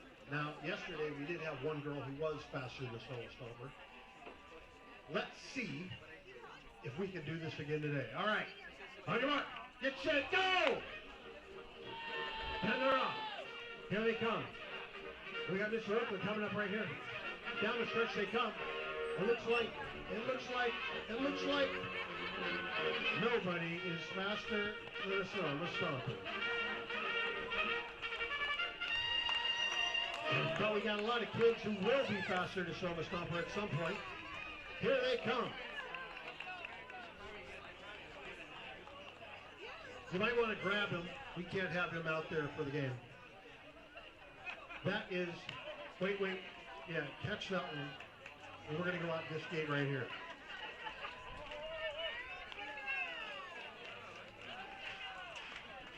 Are you faster than Sonoma Stompers? Brought to us by GMH Builders. GMH Builders located right here in Sonoma. The best builders in the business. Commercial or residential. Hire GMH Builders for your next building project.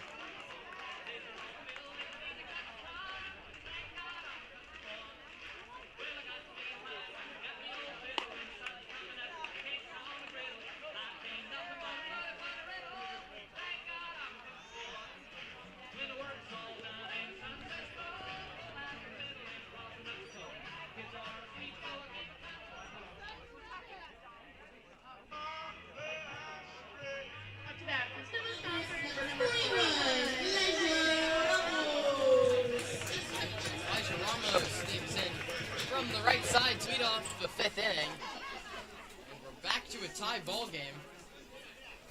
For the first time since the first inning, the Stompers got a run pretty early, just 3 hitters into the game. They took a 1-0 lead. They haven't scored since. Ramos takes outside, he's ahead 2-0. He'll be followed by Luke Rossi and Tyler Hawley.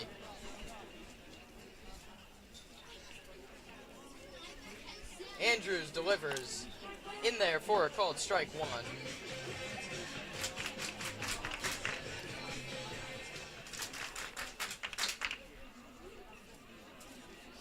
The 2-1 coming to Ramos is low and away. It's now 3-1. Ramos was the first hitter that Andrews faced out of a bullpen. He singled to lead off the 3rd inning. Ended up being stranded at third base, and here it's a 5-pitch walk to lead off the inning for Ramos, and that prompts action in the Alameda bullpen. It's Jacob Kugel.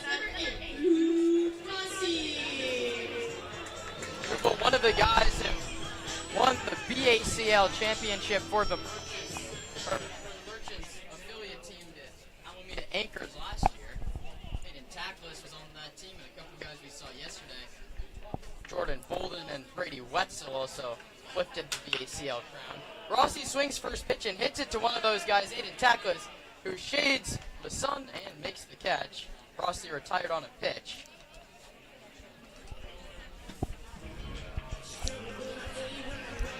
Those can be the most frustrating ones. You get a first pitch that you want to swing at, you do, and you just pop it up. And Rossi's body language heading to that first base dugout was not amused by that hit. That brings up Tyler Hawley, who's struck out twice. Andrews pitches. Hawley sends one out towards very shallow right center. Tackless will be tested again, and he makes the easy catch. There's quickly to the way on 2 pitches after the walk. Before talking fair stakes, and we look around the CCL scoreboard. The Walnut Creek Crawdads lead the Menlo Park Legends. We'll see the Legends next week. That one is 3-2 in the 5th. The Slow Blues and the San Francisco Seagulls scoreless at Sinsheimer Park in Slow. That one just getting started top of the 2nd. Seagulls came back to beat the Blues yesterday 7-4. The Academy Barons and Arroyo Seco Saints, and also the Santa Barbara Foresters and Orange County Riptide, both of those later. Ramos runs on the pitch, but he gets past Zapata to the screen. Give him a stolen base on that one, and the go-ahead run is in scoring position. That stolen base, like all of them, brought to you by Parker Pulling Health Club. And that will send Frank Zapata out to the mound to talk to his pitcher, wearing the bright green catcher's gear. Colors of Laney College in Oakland. It's where the Alameda Merchants play their Sunday home games. be there a little later in the season. The 2-0 from Andrews is outside 3-0, and Paul Contreras way out in front of David Andrews. Lazark ready in the Stomper bullpen after a laborious 5th inning for Brett Mallett. The 3-0 to Contreras, he takes a called strike number 1. He disagreed with the call.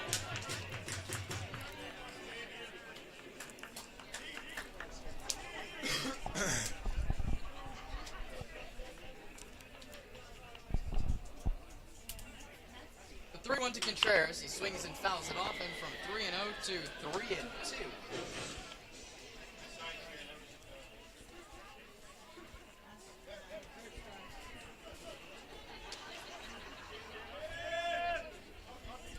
Andrews has battled back in the count, ready to deliver a payoff pitch to Paul Contreras. Ramos doesn't run, the 3-2 is up and away for ball 4. The second walk of the inning. That brings up the slumping Ben Giovanetti.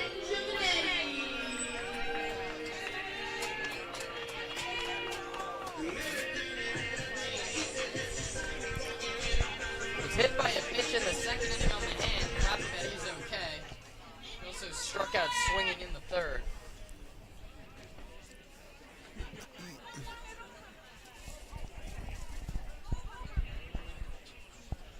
The pitch to Giovanetti's bounce to third. Knocked down by Jacobs. His long throw across the diamond is in time, and the side is retired. 2 walks and both of them left on base. We head to the 6th. A tie ball game. All right, ladies and gentlemen, it's time Broadcast for the Network. song. I know it's everybody's favorite song here. Sweet Caroline. Brought to us by Nana's Olive. Go to shop.dianza.com and you can buy estate-grown and bottled olive oil by Nana, who is actually sitting in the Margarita Lounge. But in the meantime, hey, everybody needs to sing.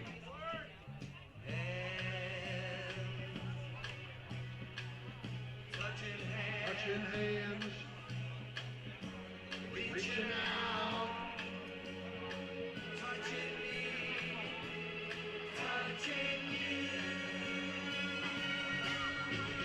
Sweet Caroline.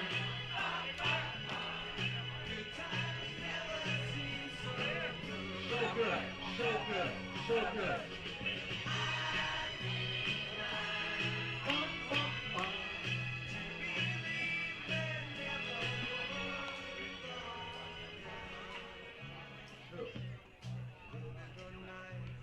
Alright, so I hear this is your favorite song. That's what I was told, and you know what? I believe them. Because they love you.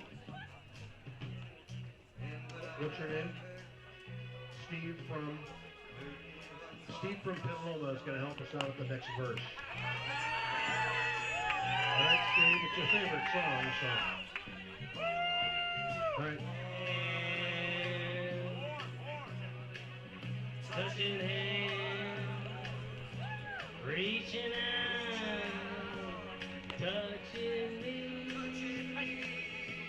touching you. I don't know. You got me on the spot. Sweet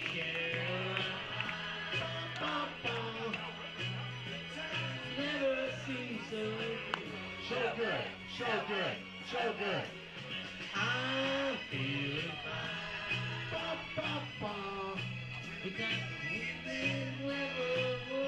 All right, Steve from Petaluma. Thank you very much. Jack Lazard comes on in relief of Brett Mallett, who's gone the last 2 innings. 1 hit, 1 run. It was earned 1 walk and 1 strikeout. Or beg your pardon, 2 walks and 2 strikeouts. He's relieved by Jack Lazard, who Zach Pace is very excited. His new 2-way player out of Santa Clara. We saw him in the lineup a couple times already, but this will be his debut on the mound. He'll face 4, 5, and 6 Sweet Carolina's brought to us by Place and then Rocco Borelli. Thanks, Steve. Up to bat, the Alameda Merchants is number 13, Jack Bickerton. Ozark, a hard-throwing righty. He went to Cardinal Newman High School and then Santa Clara University. Only a couple appearances for the Broncos last year.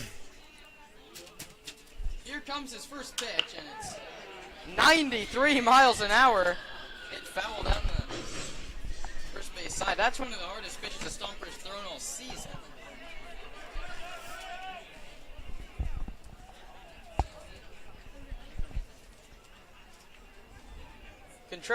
Dosa, the center fielder, one step over towards right. Ozark goes back to the heater. This one at 92, but it misses low and away. Top of the sixth, we're tied at 1. The second of 3 between the Stompers and the Merchants.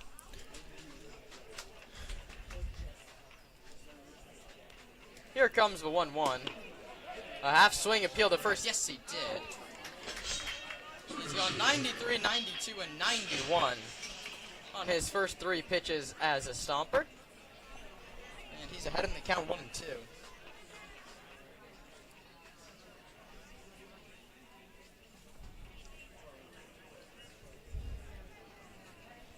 The pitch from Lazard. There's the off speed at 81. It's spoiled back to the screen from the cleanup man Bickerton. This game and last night's game and even the first game between these two teams, prime examples that there's no easy games in the CCL. It might say 1-7 for the Merchants, but close games throughout 3 matchups. 1-2 from Ozark. His bounce back up the middle. Fielded by Hawley. He flips to first in time. And the first hitter Ozark sees as a pitcher this summer. He gets the ground ball. To bat number 44, Aiden Tackless. That brings Aiden Tackless to the plate. He hit almost 400 last season for the College of San Mateo, the ever-dangerous left-handed hitter. Ozark pitches. Tackless is late on a fastball at 92. It's 0-1.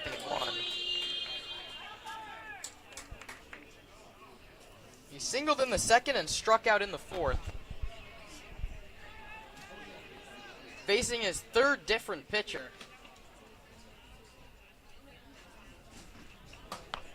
He takes low with the fastball. It's 1-1.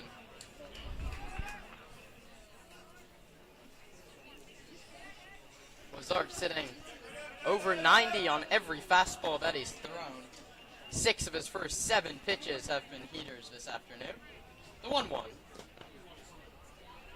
That's the off speed at 86 in the dirt. It's 2 balls and 1 strike. No action in the bullpen for Zach Pace and the Stompers, so you'd think that he wants more than 1 inning out of Jack Lazard.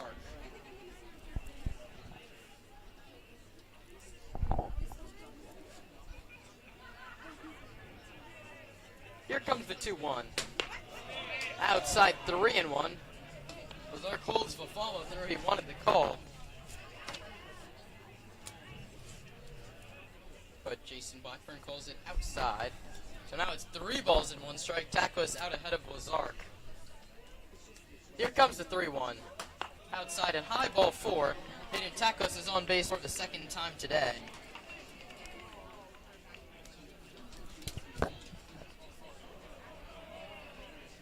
That brings up Rocco Borelli for the 3rd time. He pitched for the first 2 innings of the game, but stays in as a hitter.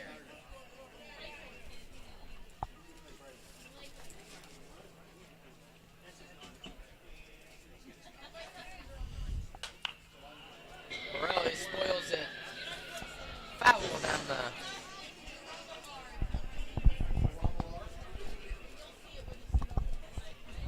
fouled off. It's 0-1. Ozark continues to get ahead of these Merchants hitters.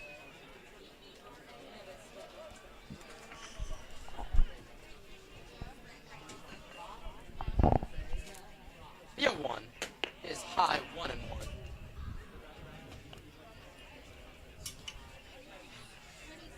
Lazark looking for the inning-ending double play. Tie ball game, top of the 6th. The 1-1.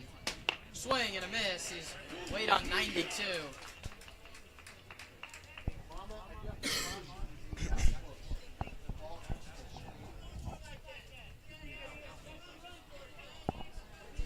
Lazark ready to deal the 1-2 to Rocco Borelli. The runner tackless leads from first. The 1-2. Fouled off. He's late again on 91, but he gets the bat on it, and he stays alive.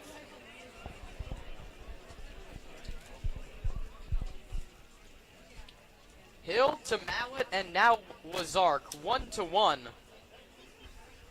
Here on a Sunday afternoon in Sonoma.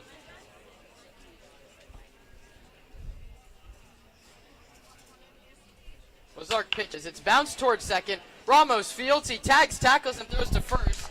We wonder if the tagging did, says Kate Hart, field umpire out there. I think it was the right call. I'd be surprised if Zach Pace comes out of the dugout for this one.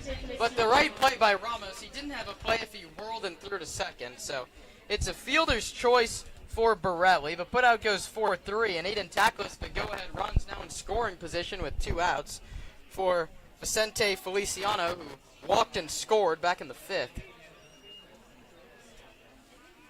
Field back for Sonoma. The first one to Feliciano is low.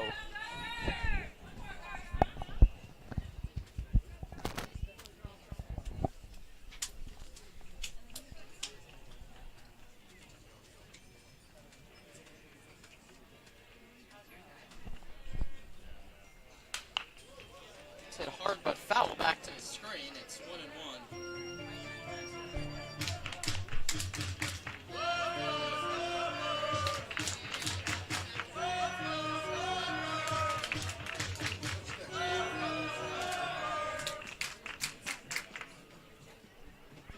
One ball and 2 strikes. Lazark looking to strand the runner at second base and keep this ball game tied in the 6th.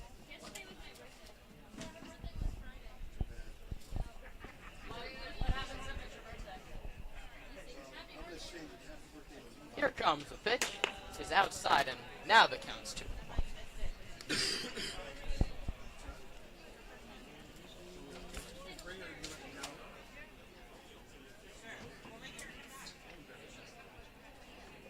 Two balls and 1 strike. Lazark to Feliciano. The pitch. Swing and a miss. It was a fastball. He challenged him, but Feliciano didn't pass. He's late on 91.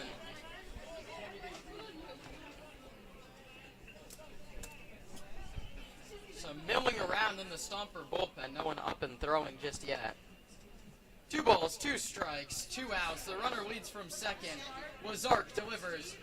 That's grounded towards second. Ramos field sets and throws, and the sign is retired.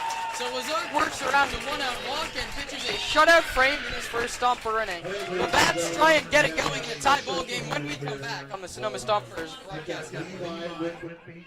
How old is Levi? He is 9. It's his birthday. So Levi, everybody's going to sing happy birthday to you, all right? His name is Levi. Don't get it wrong, like I tend to do sometimes. All right, everybody, are you ready? Happy birthday to you. Happy birthday to you. Happy birthday, dear Levi. Happy birthday to you.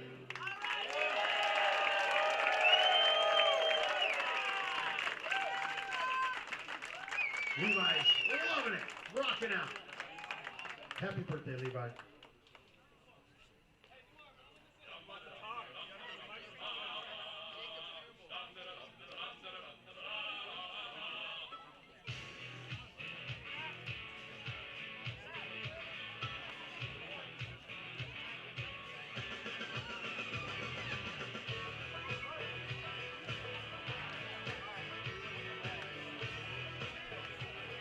On the mound for Alameda Merchants, number 40, Jacob Pudell.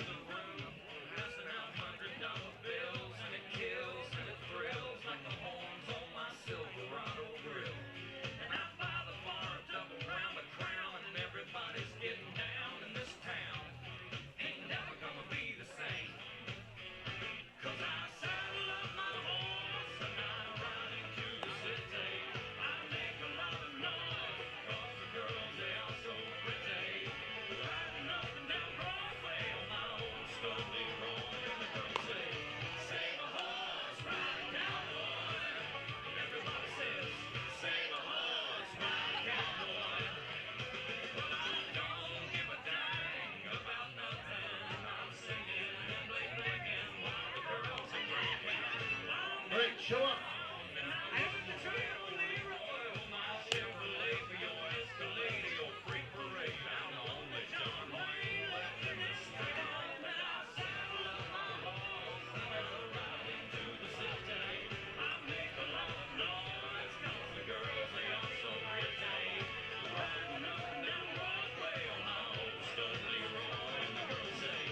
Save a horse, ride a cowboy.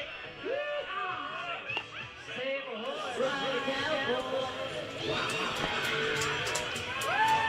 Jacob Hugo comes on in relief of David Andrews. 3 shutout innings, 2 hits, 3 walks, and 4 strikeouts for Andrews, who now turns it over to Jacob Hubel, who pitched just 1 inning for the Bellevue Bruins. Gave up a run, no walks and no strikeouts. It was a solo home run is how they clipped him.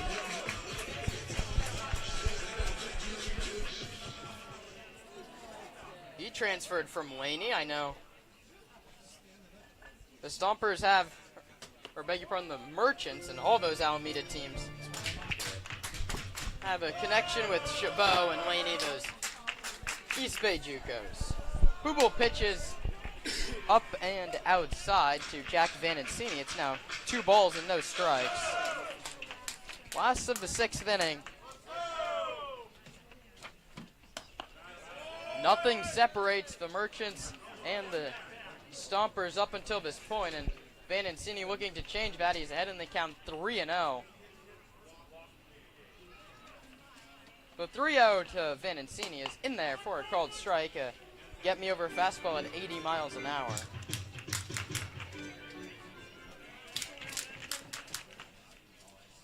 (3-1). Vanancini pops it up right side. It's the first baseman Bickerton who calls off the catcher Zapata and makes the catch. And a disappointing first at bat of the 6th inning. Vanancini was ahead in the count 3-0. Yeah, they've just popped up a lot of balls today. Zakowski's done it twice. Rossi's done it twice. Vanancini just did it now twice. Just a little bit too much underneath the ball and haven't been able to drive it as much.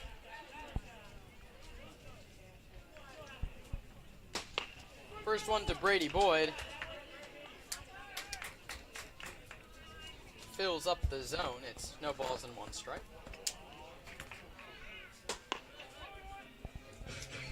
The 0-1 misses high. It's now 1-1.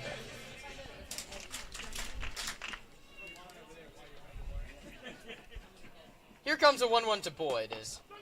There's the off speed, and it's in there for a called strike 2.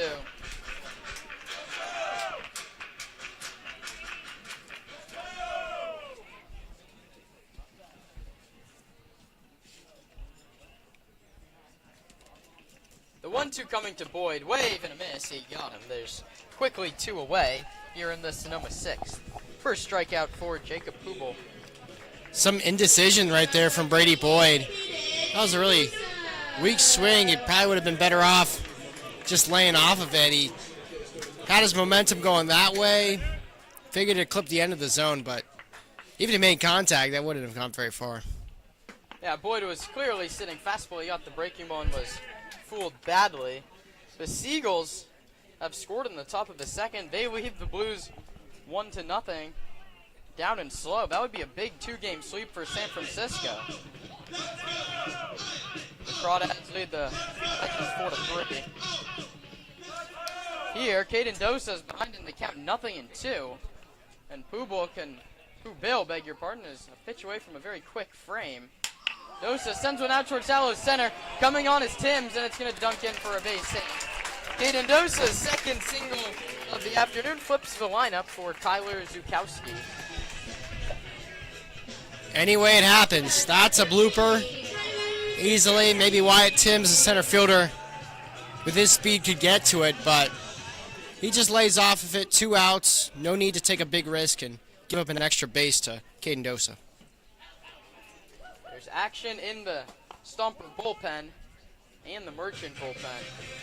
A righty up for the Stompers, a lefty up for the Merchants. Zukowski takes low. He's ahead 2-0. It's Sean Flowers who closed out the win on Wednesday in slow, up and loosening. A pick back to first. Zukowski, hitters count 2-0, looking to break the tie here in the 6th inning.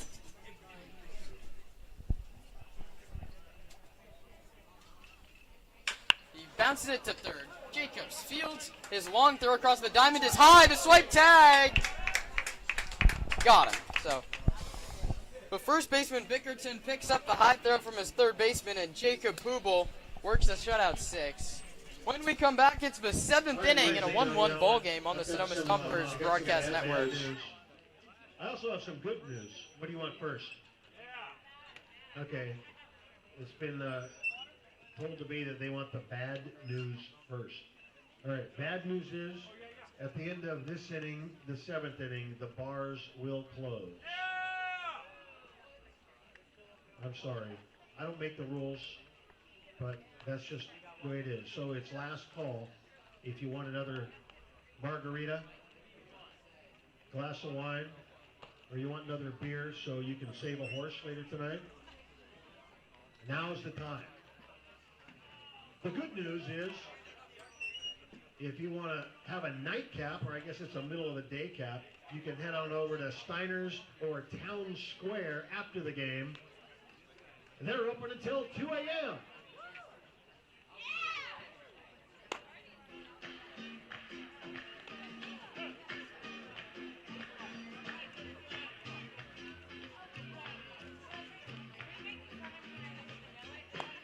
On the mound for the Sonoma Stompers, number 35, Sean Flowers.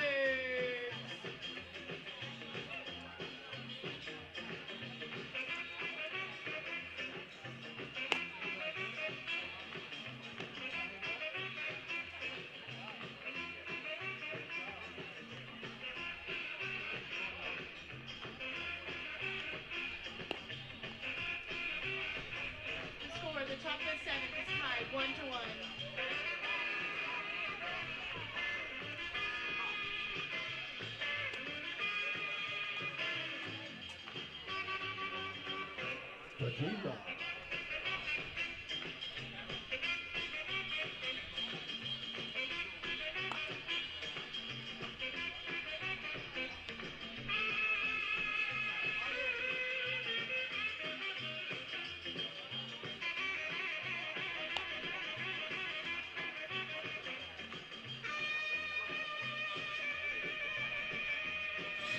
Sean Flowers, the new man for Sonoma here in the 7th inning. He comes on in relief of Jack Lazark, and you know what that means? It's a pitching change brought to you by Sweetwater Spectrum, life with a purpose for those on the autism spectrum. Flowers has yet to give up a run in 3 games. He's only gone an inning in each of those appearances, 6 strikeouts to just 2 walks, and if you remember, those 2 walks were with 2 outs and nobody on in a 1-run game on Wednesday in slow. It was a rocky outing for the righty out of Nevada, Reno. He struck out the first 2, walked the next 2 with the tying run at second base. He got a big strikeout and was fired up, yelling into that slow dugout. Here, it's another high leverage situation, 1-1 ball game here in the 7th. He goes to work against Frank Zapata. His 1-1 offer is low. It's 2 balls and 1 strike. From Healdsburg, California, home of the Healdsburg Prune Packers, no longer a CCL foe. Flowers sets at the belt and pitches to Zapata high. It's 3-1. Command, the only issue that we've seen from Flowers. He's yet to give up a hit in his 3 innings of work.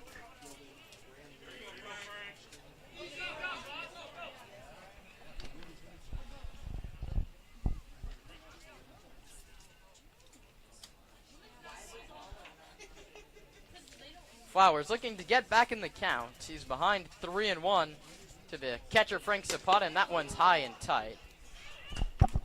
And a 5-pitch walk to lead off the inning.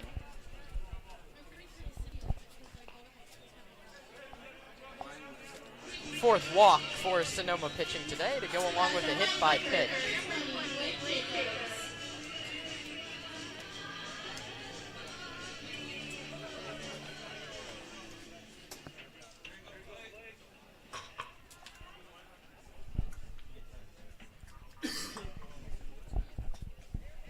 Zapata leads from first. Jacobs takes a fastball at 88 that just misses off the corner. Jacobs, after 3 strikeouts yesterday, has lined out and been hit by a pitch on this Sunday afternoon. The runner goes, swing and a miss. Van Oncini's throw kicks off the glove of Elijah Ramos.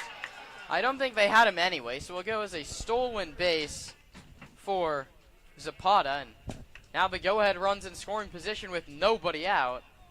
That's a 1-1 count to Jacobs.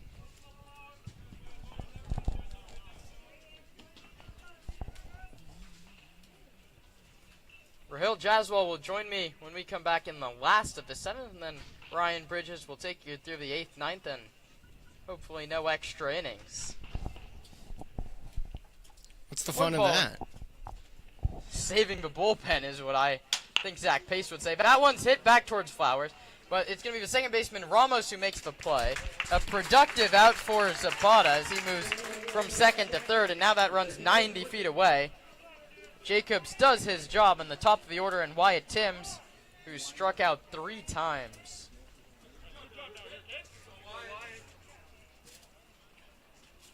See if Zach Pace draws the infield in. It looks like he will. Ramos, Giovanetti, and Hawley in on the grass. Rossi 1 step back, keeping that runner at third base. Frank Zapata close. The Merchants looking for just their 2nd win in league play all season. Pace aggressively trying to cut down that run at the plate, and Timms swings and misses. Flowers worked out of trouble on Wednesday, looking to do the exact same thing here today.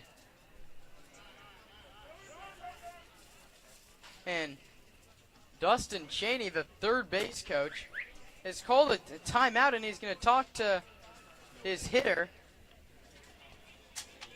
Wyatt Timms, and his third baseman, Frank Zapata. And this is like a strategic timeout. I don't know if I've ever seen this in a baseball game. He's not giving him the sign. The only thing he could be telling him, is it a bunt and run? You can't send the runner from third in any situation. Suicide squeeze, but there's a sign for suicide squeeze. That's not a conversation you need to have in person. You seem a little upset, Kieran. It's not a basketball game. You have signs for a reason. Stomper infield drawn in. Timms swinging away, or not squaring to bunt. He takes low end away. It's 1-1. It wasn't a planned steal of home, which would have been the other conversation. 1 ball and 1 strike. Flowers trying to work himself out of a sticky situation here in the 7th. And he goes to the slider, misses inside. It's 2 balls and 1 strike. A walk, not the worst thing in the world here with first base open. The 2-1 to Timms is lined over the head of Rossi into left field. Nothing the drawn in infield could do about that one. It's a base hit and an RBI for Wyatt Timms, and the Alameda Merchants have their first lead of the weekend. A good piece of hitting from Timms. You don't really need to have a lot of strategy when you get a well-hit baseball into that gap on the left side. The Stompers now trail it 2-1. Timms doesn't run, and it's fouled back to the screen. Jace Jeremiah grounded out in the first, struck out in the third, and has a sac fly and a ribby. That was in the 5th. 2-1 Alameda. Flowers looking to limit the damage right there. Timms runs. Vanancini's throw down to second is not in time. He dove under the tag. It looked like the throw beat him. But Cade Hart says Timms was under it, and now another base hit could make it 3-1. Stolen base credited to Wyatt Timms. He's now 3 for 5 against Sonoma in 2.5 games.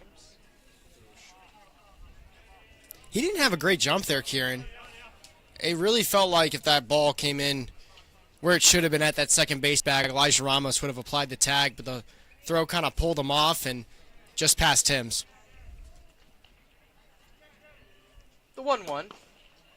Vanancini keeps it in front and keeps Timms at second. It's low and away, and now it's 2-1, and more action in the Sonoma bullpen.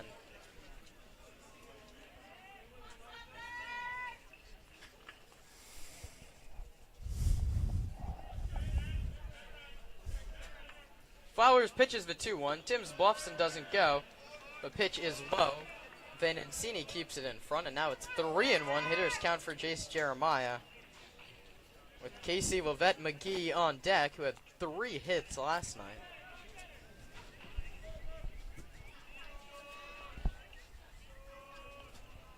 Stompers have won 3 straight. That win streak in jeopardy here in the 7th. That one's popped up to Zukowski in left, who drifts back and to his left. He settles under it and makes the catch. And he dropped the baseball. Staring into the sun, it just popped in and out of his glove. So it's an E7. Timms has to hold. And this inning going from bad to worse for the Stompers. Kieran, I was about to write a P7 down before he even caught the ball. That looked like a very routine play. He was right underneath it. Yeah, it just pops in and out of the glove of Zukowski, and Flowers in a little bit of more trouble. Timms bluffed. Both runners bluffed there. So Jeremiah took 3 steps away from first. Timms went 3 steps away from second. Pitch was called a strike. It's 0-1 to Casey Lavette McGee. Stompers infield playing for 2.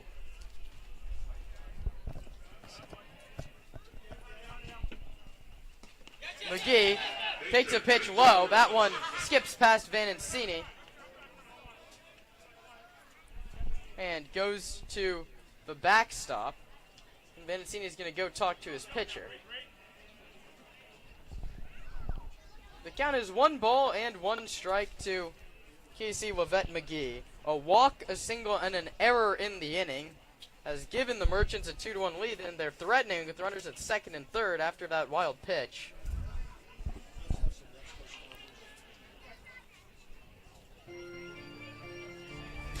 And the field umpire, Eric Thompson, is going to go have a word with the Alameda bench. Don't know what exactly he said. Not towards Cheney, towards the players sitting in that third base dugout.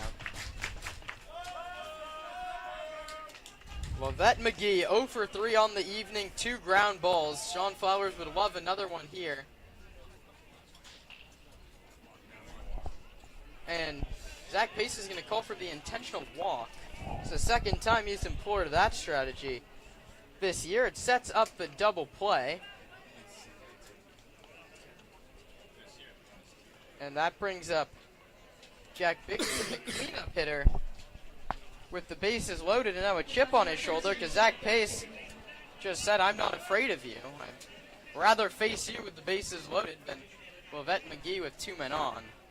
So the Stompers infield back to playing for 2. And it's an interesting decision because it puts Sean Flowers in the position of he can't walk him. A guy that struggled with his command this season. His first hit allowed all year was in this inning, but he walked 2 last outing. He's already walked 1 today. A free pass forces in a run and doubles the Merchants' lead. He fools Bickerton there, and so the count's 1-1. Bases full of Merchants. Huge moment here in the top half of the 7th inning. Sean Flowers trying to keep this a one-run game, and that's going to help. A fastball at 88. Bickerton swings right through it.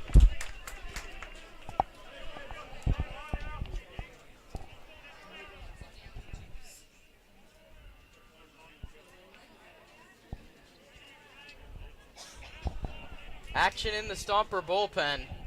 Flowers has to get through this inning here. Time called at home plate.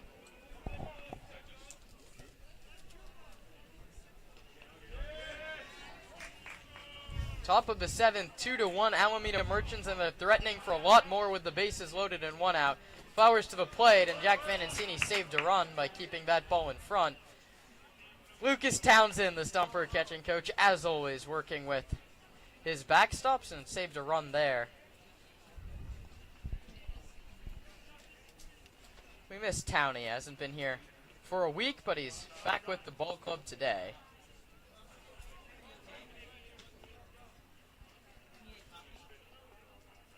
Here comes the 2-2 from Flowers, and it hit him up in the face. And a smart play from Justin Blackburn quickly came out in front of the plate. There was a moment there where he thought we could have a scuffle on our hands, but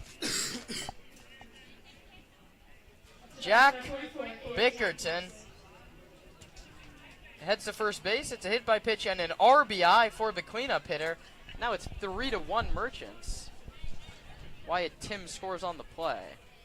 To third goes Jace Jeremiah.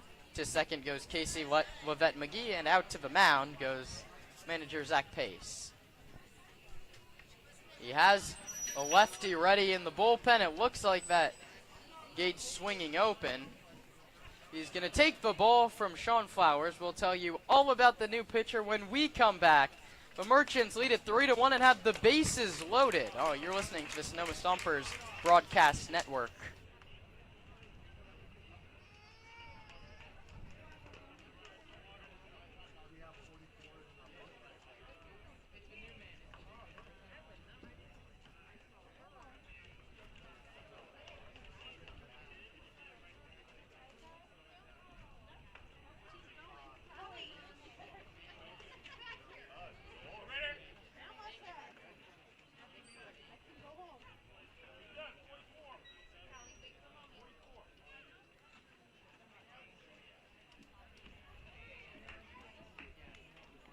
On the mound for the Sonoma Stompers, number 44, Nick Kamages.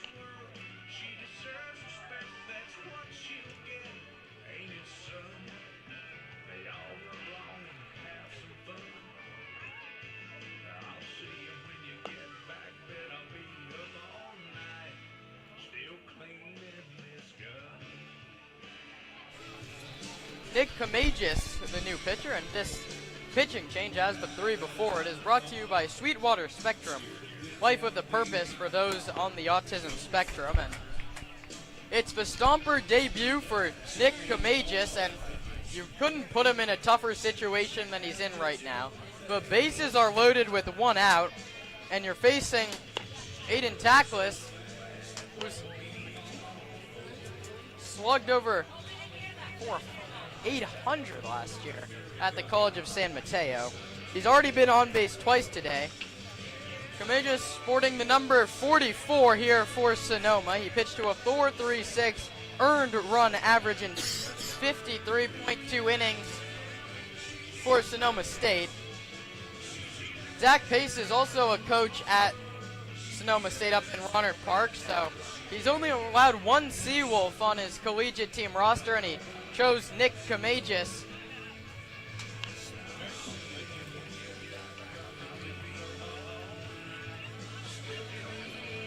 The righty struck out 85. and walked 53. That's in his last 2 seasons, 101 innings combined in Sonoma State. A big moment coming up for Aiden Tackless. Bases loaded, 1 out. The Merchants lead the Stompers now 3-1. 3 runs on just 3 hits.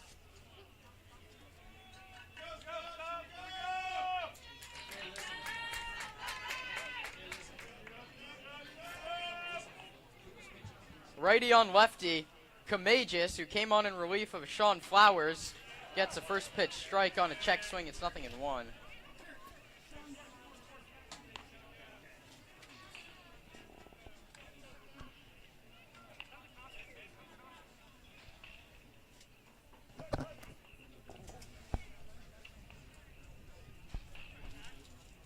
The book not closed on Sean Flowers. He's responsible for all 3 runners on the base paths, but Nick Camagis has a chance to strand all of them if he can get the last 2 outs of the inning, and he's off to a good start. He's in front of Aiden Tackless, no balls and 2 strikes. Tackless has singled, struck out, and walked. Biggest at-bat of the ball game today. Marco Borelli waits on deck. Tackless stays alive. He fouls it at home plate. He caught a piece of Jack Vanancini.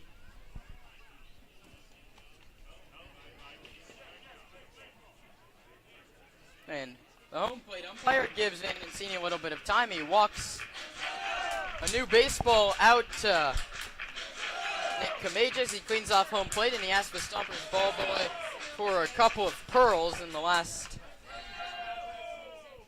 few innings of this ball game. Camagis ahead in the count, 0-2 to Tackless. Wearing the high stirrup socks. Pitches.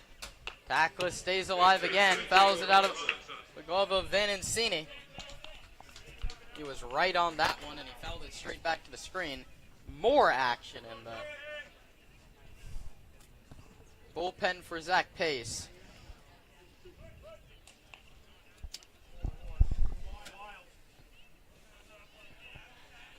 The 0-2 pitch to Aiden Tackless. Check swing. He's called out swinging at the plate, and a very big second out for the Stompers and Nick Camagis. Dustin Cheney letting the home plate umpire know that he does not agree with that call.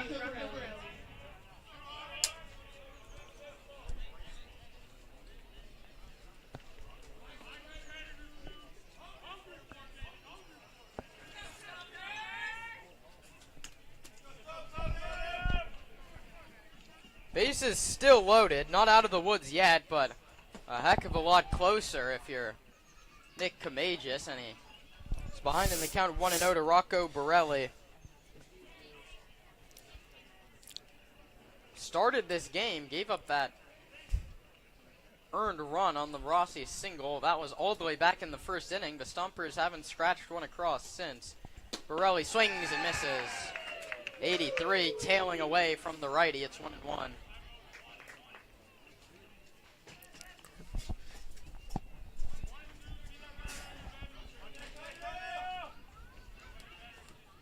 One ball and 1 strike. The bases full of Merchants. Nick Camagis trying to limit the damage at just 2 runs. Big swing and a miss yet again. It's now a ball and 2 strikes, and Camagis, who was dealt a real tough hand with bases loaded and 1 man out, is 1 pitch away from back-to-back strikeouts to escape the threat.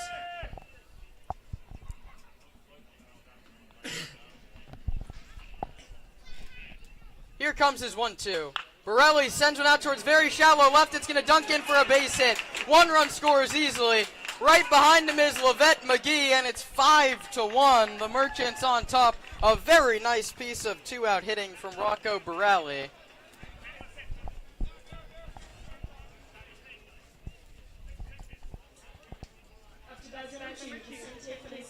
Just the second hit in the inning, Ryan, but it does most of the damage. It's a big, ugly 4 spot in the top of the 7th inning. And now the Stompers offense has a lot of work to do when they come up with the bats. 3 chances left. Runners lead from first and second. That one's low, 1-0. Rahil Jaswal will hop on in the bottom of the 7th to talk about what that hitting approach has to be in a game you trail 4-1 and what's gone wrong in the first 6 innings. 1-0 from Kamajis. His hit foul down the left field line.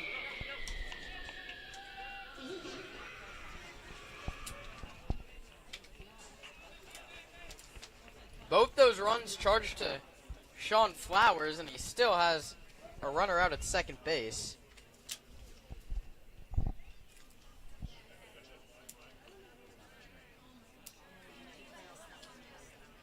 The 1-1 is a mile-high pop fly on the right side. Ben Giovanetti can't see it.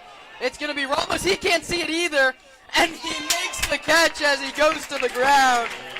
Nervy moments here at Arnold Field. It's 4 runs for the Merchants. They lead it 5-1 as we sing "Take Me Out to the Bowl Game" here in Sonoma.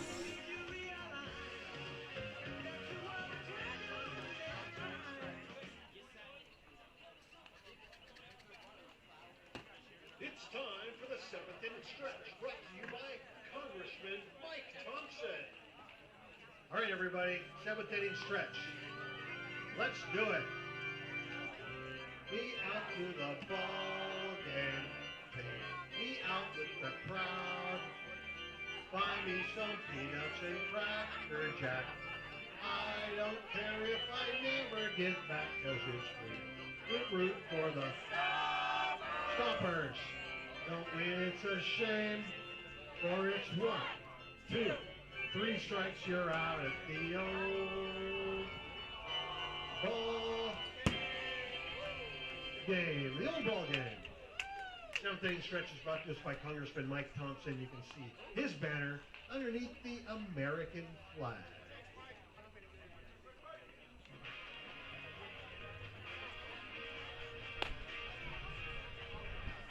On the mound for the Alameda Merchants is number 16, Tobin Kintrail.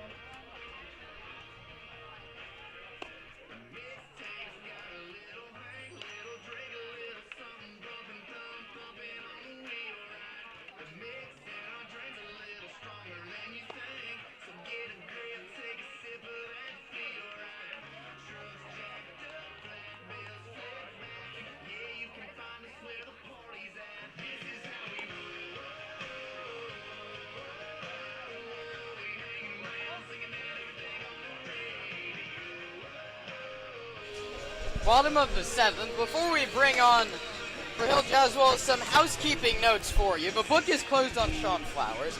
0.1 inning, 2 hits, 4 runs, 2 of them earned. 1 walk, 1 hit by pitch, and 1 strikeout.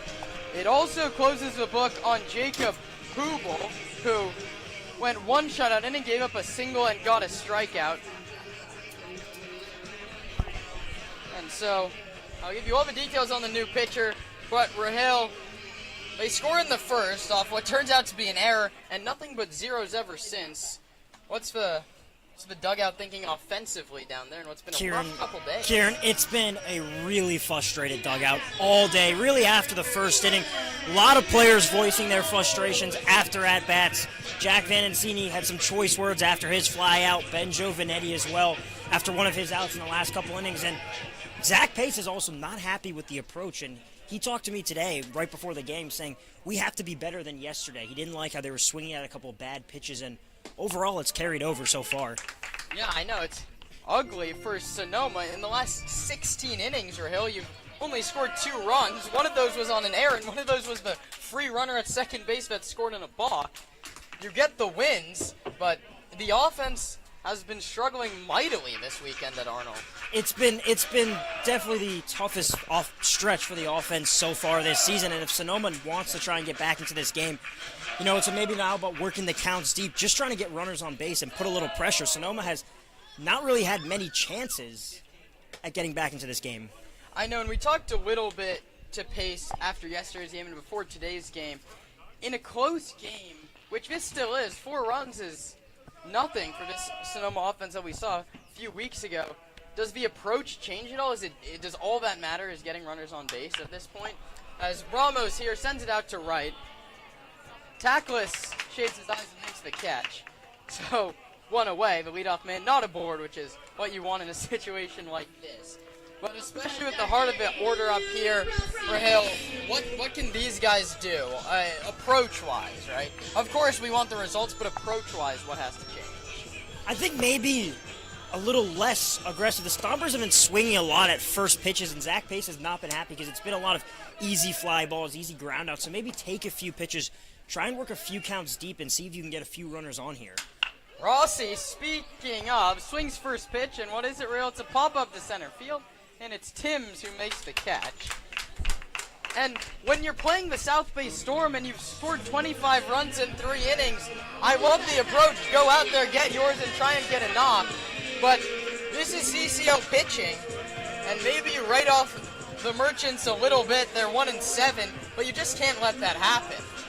Yeah, and even though the Merchants are 1-7, now this is the 3rd game they've played against them. They've struggled at the plate in all 3 of them. Even in the first game on the road, Stompers didn't crack the scoreboard till around the 5th, 6th inning.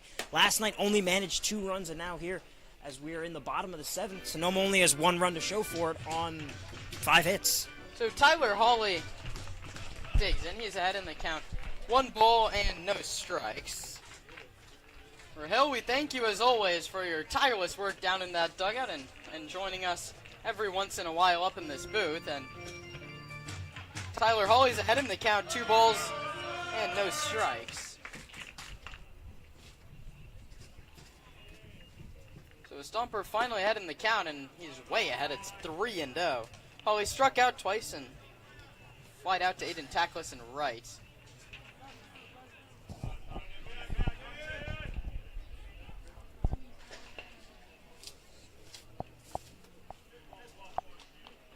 The 3-0 coming to Hawley.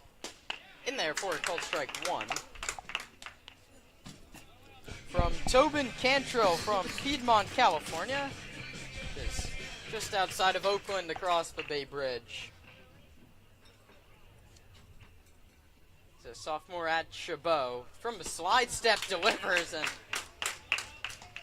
cut on and missed by Hawley. No earned runs in 4 innings at Chabot last season.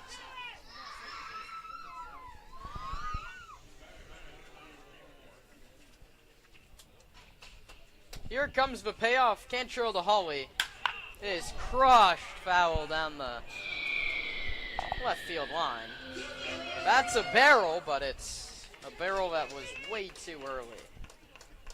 There's a few Merchants just trying to get loose in foul ground on that left field line, and that ball sailed way over their heads.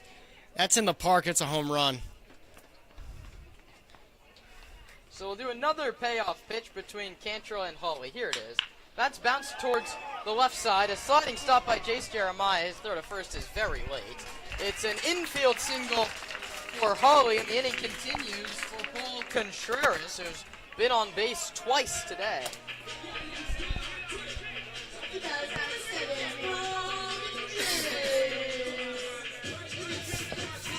Stompers trying to get anything going offensively.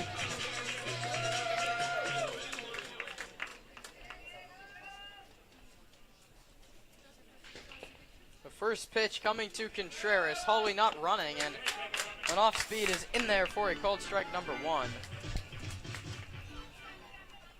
We have a couple Chabot guys on this team. Brady Wetzel got the start at second, also goes there. That one off the glove of Zapata. It's a passed ball, and Hawley is gifted second base. So a single from Contreras with 2 outs. Will start what needs to be a long comeback for Sonoma. Just 7 outs left to work with, and they trail by 4. It looks like Nick Kamagis will come back out for his first full inning of work. No one up for the Stompers in the bullpen, just past that first base dugout here at Arnold Field. The 1-1. Contreras pops it up. Infield. It's the second baseman, Feliciano, who makes the 2-handed grab. No pop-ups come easy here today, and nothing is coming easy for the Stompers offense. Ryan Bridges will take you home on play-by-play when we come back. You're listening to the Sonoma Stompers Broadcast Network.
It's been a long afternoon for the Sonoma Stompers.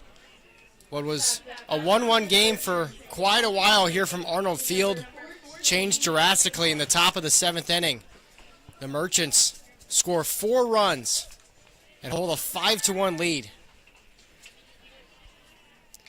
Nick Kamages on the mound for his first full inning of work. He got the last 2 outs of the 7th. 0-1. This one misses low.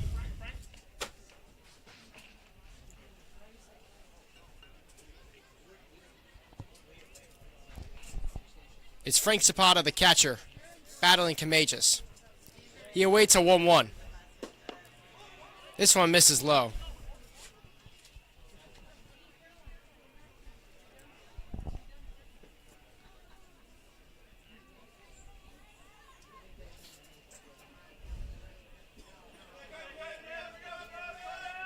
Kamages kicks and deals on a 2-1.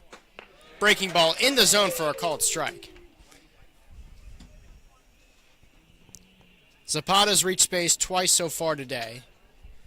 Single and a walk. 2 balls, 2 strikes. This one chopped back to Kamages, a broken bat. Underhand toss to first by the pitcher is in time. I know where he's going after the game, Ryan, and I know you do too. I think he's going to Freeman's Home Improvement. Get him a new piece of lumber. I need to go to Freeman's Home Improvement. Our fridge is still broken.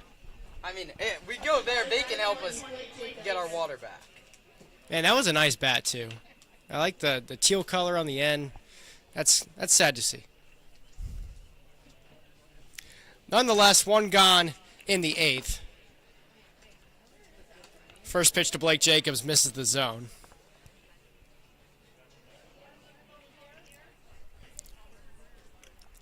Jacobs 0 for 2 with a hit by pitch.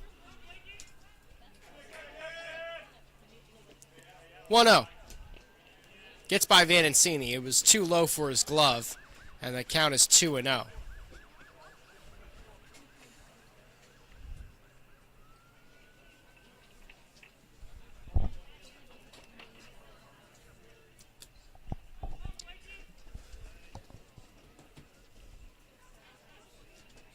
Two-0 pitch from Kamages.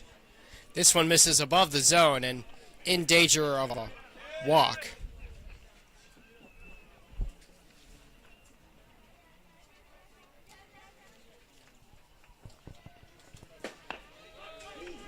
This one's in the zone for strike 1.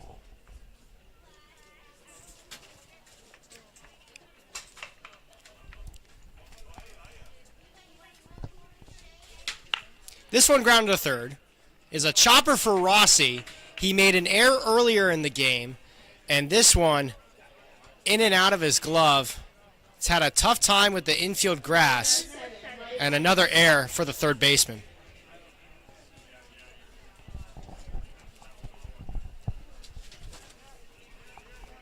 It's been a frustrating day for Sonoma when it comes to hitting and fielding as well.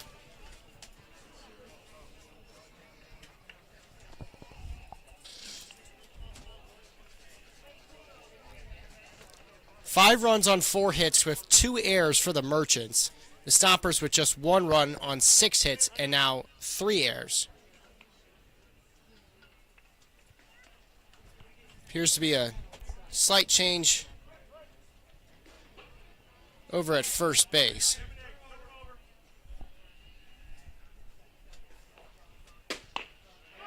This one to Wyatt Timms in the zone for a called strike.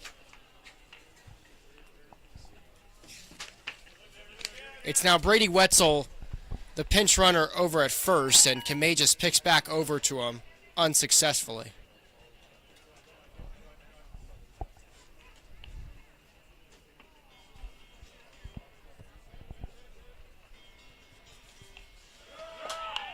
Runner goes for second. Won't matter as Wyatt Timms fouls the 0-1 away, and the count's now 0-2.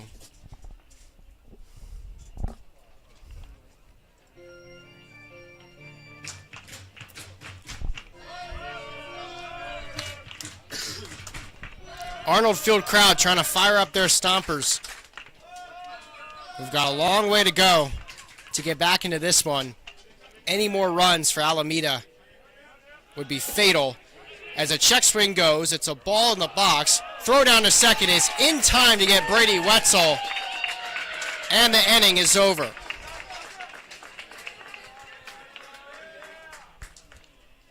So Nick Kamei works out of a tough situation. Keeps this game at 5-1. We'll see if the Stompers can answer in the bottom half.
Up to bat is number 26, Ben Giovanetti.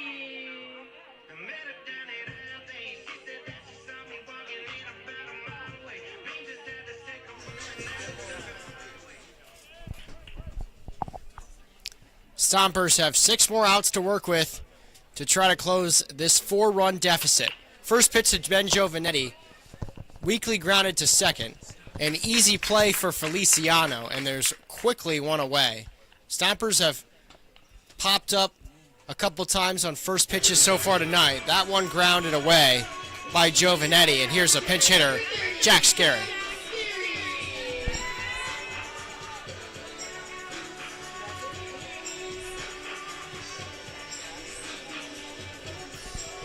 Jack was involved in one of the weirdest finishes you'll see in the CCL, a balk off after he swung and missed at a 1-2 pitch. A balk brought the last runner Rudy Gonzalez home in a 2-1 victory for the Stompers last night. And the first pitch to Jack Scarry in the zone for a called strike.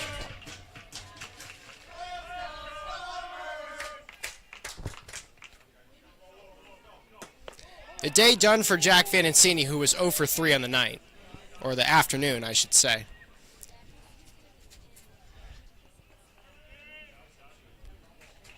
Infield and outfield in normal depth for the Merchants. 1 ball, 1 strike. Pitch from Cantrill. Drops in the zone for strike 2.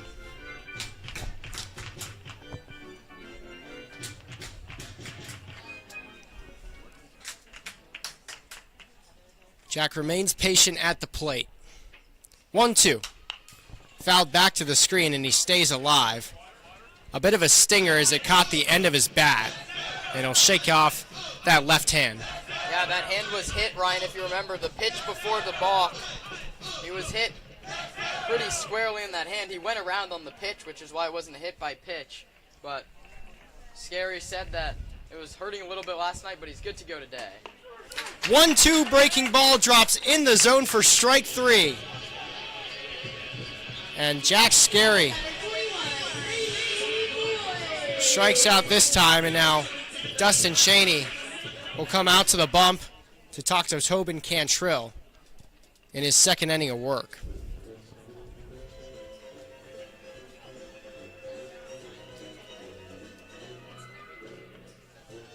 He has someone in the bullpen. He's going to make the call. A new pitcher for the Alameda Merchants. They've only given up 1 run so far. We'll see if the new man on the bump can continue that hot streak of pitching. 5-1 here in Sonoma.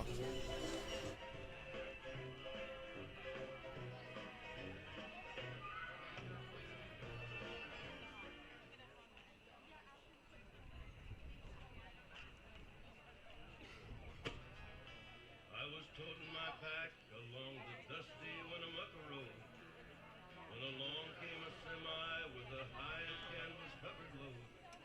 If you're going to Winnemucca Mac with me, you can ride. And so I climbed into the cab and then I settled down inside. He asked me if I'd seen a road with so much dust and sand, and I said, listen, I've traveled every road in this here land. I've been everywhere, man. I've been everywhere, man. Cross the deserts bare, man. I breathe the mountain air, man. The travel I've had my share, man. I've been everywhere. I've been to Reno, Chicago, Fargo, Minnesota, Buffalo, Toronto, Winslow, Sarasota, Wichita, Tulsa, Ottawa, Oklahoma, Tampa, Panama, Mattawa, Paloma, Bangor, Baltimore, Salvador, Amarillo, Tocqueville, Barronville, Asphodel, I'm a killer. I've been everywhere, man. I've been everywhere, man. Cross the deserts bare, man. I breathe the mountain air, man. Travel I've had my share, man. On the mound for Alameda Merchants, number 31, Anthony Gamboa. I've been to Boston, Charleston, Dayton, Louisiana, Washington, Houston, Kingston, Texas, Ghana, Monterey, Faraday, San Jose, Colorado, Glen Rock, Black Rock, Little Rock, Osceola, Tennessee, Chicopee, Spirit Lake, Grand Lake, Devil's Lake, Crater Lake, Beach Lake. I've been everywhere, man. I've been everywhere, man. Cross the deserts bare, man. I breathe the mountain air, man. Of travel I've had my share, man. I've been everywhere. I've been to Louisville, Nashville, Knoxville, Omaha, Shepherdsville, Jacksonville, Waterville, Coastal, Rider, Pittsfield, Springfield, Bakersfield, Shreveport, Hackensack, Cadillac, Fond du Lac, Davenport, Idaho, Jellicoe, Argentina, Dominicana, Pasadena, Catalina, Seaport, Dominguez. I've been everywhere, man.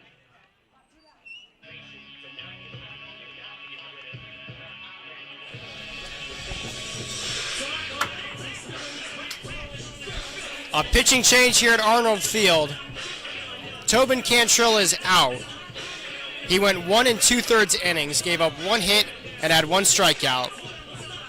Gave up no runs.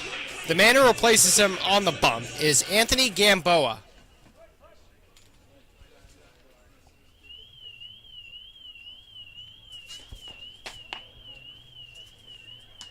His first pitch to Brady Boyd is a breaking ball that misses away.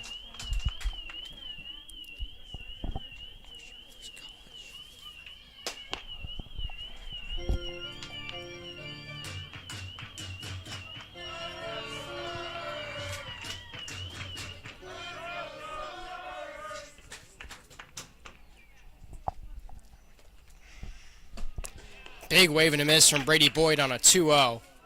Gamboa goes to Christian Brothers University. In 48 and 2/3 innings at Christian Brothers, had a 9.80 ERA. 2-1 fouled back by Boyd.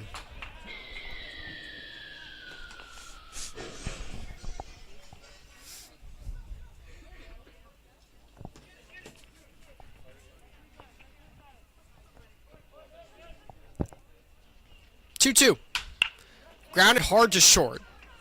Jeremiah's got it. Long throw to first is in time for the last out.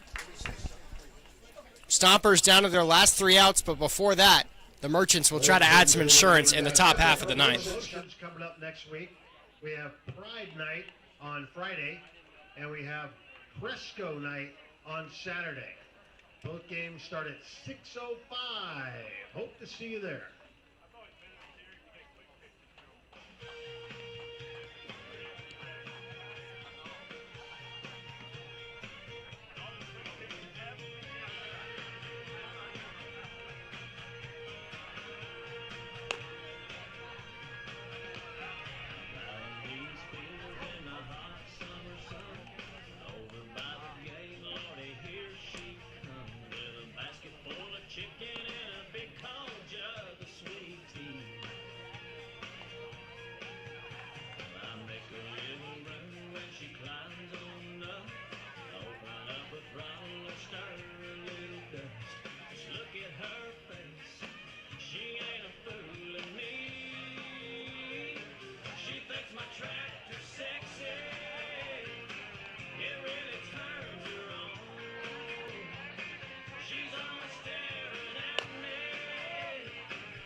The Alameda Merchants at the top of the ninth is number 3, Jace Jeremiah.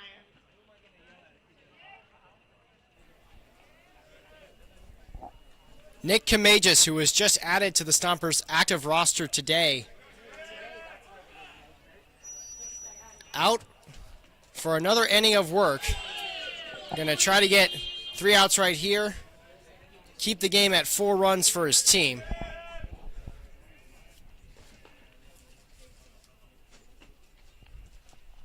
Oh, sent into the air into the right center field gap. Contreras is now in right field, and he makes the catch for the first out.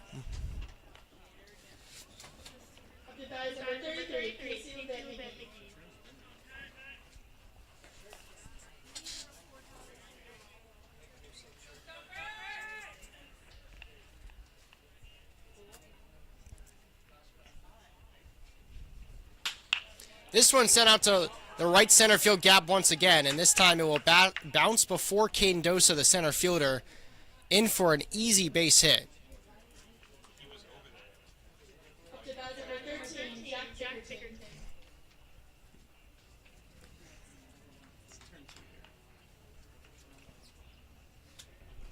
That's Casey Levette McGee with the base hit.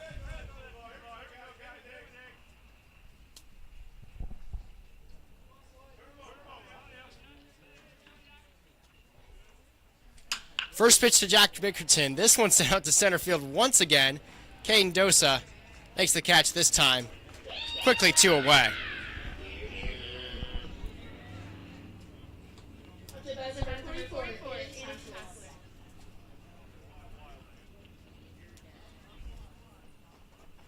Listen, 4 at-bats right, has faced 4 different pitchers.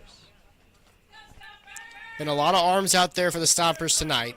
Started off with Hawk Hill, then Brett Mallett, Jack Lazark, Sean Flowers, and now Nick Camagis. His first pitch to Aiden Tackless is a big wave and a miss from the lefty. Tackless, through those 4 at-bats, has 2 singles.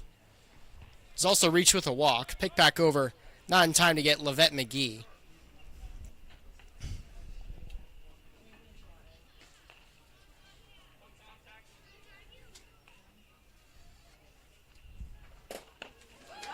0-1, a big wave and a miss from Tackless once again. Merchants have come out swinging. Popped up a couple of first pitches. And this pick back over to first by Kamages in time to get Levette McGee for the last out.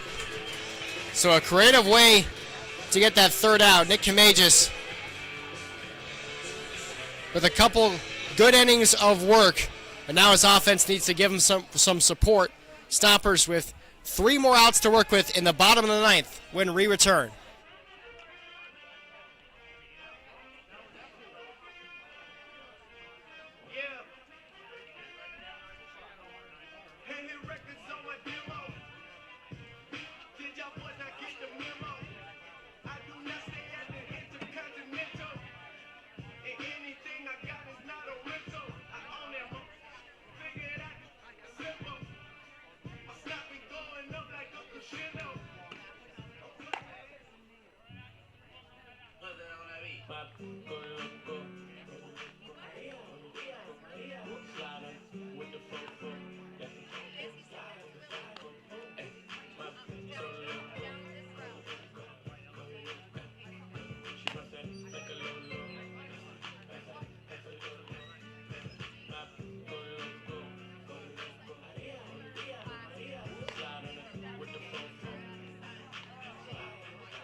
Up to bat, the Sonoma Stompers, number 28, Caden Dosa.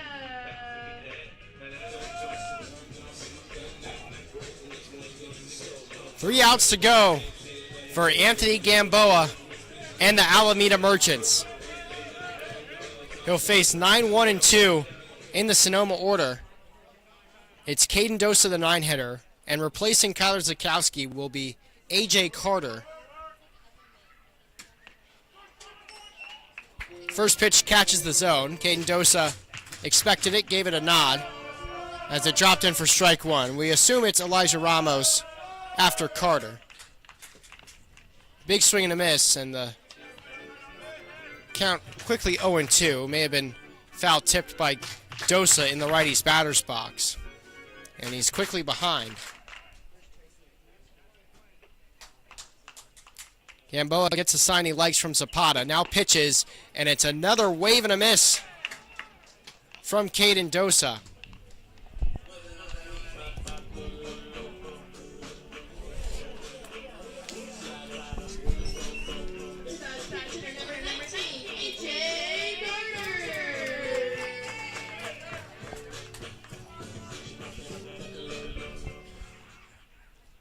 So now here's A.J. Carter.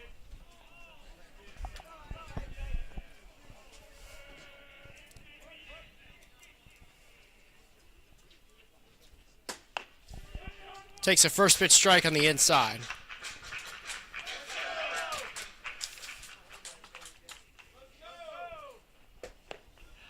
Sort of an awkward swing from Carter in the box. He definitely went around for strike 2. After the Stompers get 1 run last night through 8 innings, and then, or through 9 innings, and then I should say,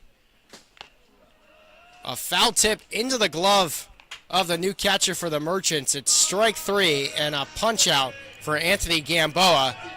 The Merchants are 1 out away from taking another one, taking one here at Arnold Field.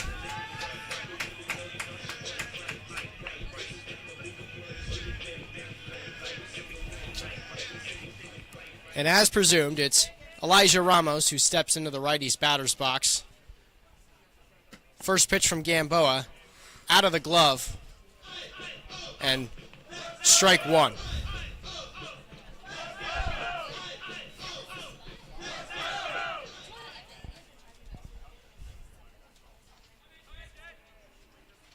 Oh, 1.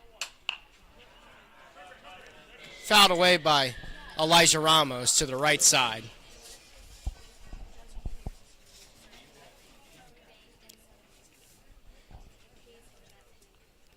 Pitching change from Contrill to Gamboa, brought to you by Sweetwater Spectrum. 1-1 pitch to Ramos. This one sent hard into the outfield for a base hit. Levitt McGee out and left, gave a little ground. Not far enough for an extra base hit, but Elijah Ramos continues his great contact hitting, sends another line drive out there to left field.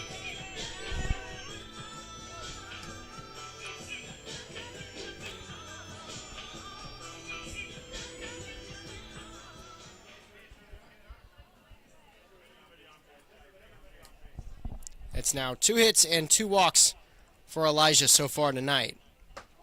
And the first pitch breaking ball from Gamboa to Luke Rossi misses high. Gamboa will want a new ball here, and Jason Blackburn will oblige.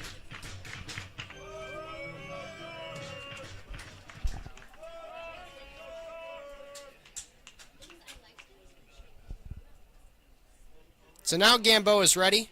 Fires in a 1-0. It's a foul tip into the glove by Rossi for strike 1.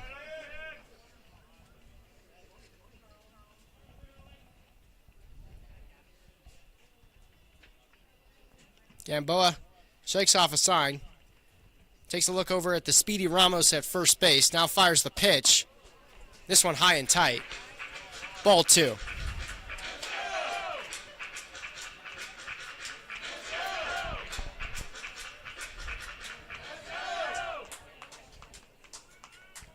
Gamboa looking to make it 3 strikeouts in this inning to close it out.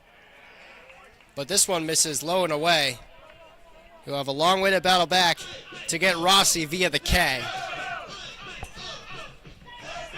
Plays at first and second for the Merchants. They're only 1 out away. Would be a risky steal from Ramos here. He doesn't take off, and the breaking ball comes in for strike 2. It caught the outside of the zone. At least half the ball was off the frame according to our TrackMan system. It's Tyler Hawley on deck for Sonoma. Had a single in his last at-bat. Full count pitch to Luke Rossi. This one misses down and away. Ball 4. And Luke Rossi aboard the base paths for the second time tonight.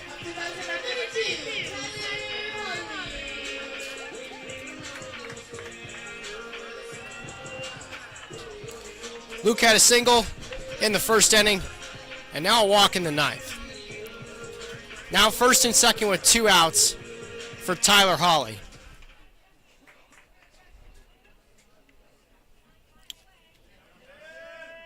Hawley 1 for 4 with that single. Breaking ball in the zone for strike 1 from Gamboa.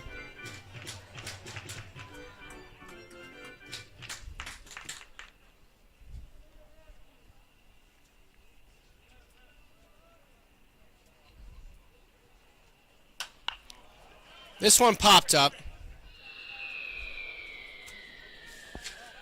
Always going to want that one back. It's just a hanging curveball, middle, 73 miles an hour. Just spinning up there for you. Just missed it, fouled it back to the screen. New catcher behind the plate, Atticus Gonzalez. Freshman out of Cal State Los Angeles. 0-2 pitch from Gamboa. A broken bat sent to the outfield. It's caught by the third baseman, Jacobs. And the inning and game is over.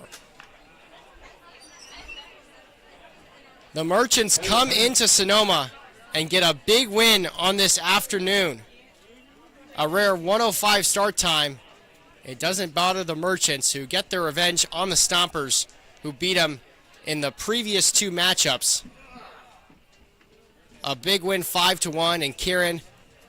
So a lot of frustration from the Stompers. Had 3 errors today. Had a lot of pop-outs. Just a tough day. Yeah, tough day offensively, really. You score that first inning, you don't score. After that, you're swinging so early. And if you're swinging that early and being that aggressive, you have to be Hope to see you there. Putting good balls in play on the contact, and they just weren't doing that tonight.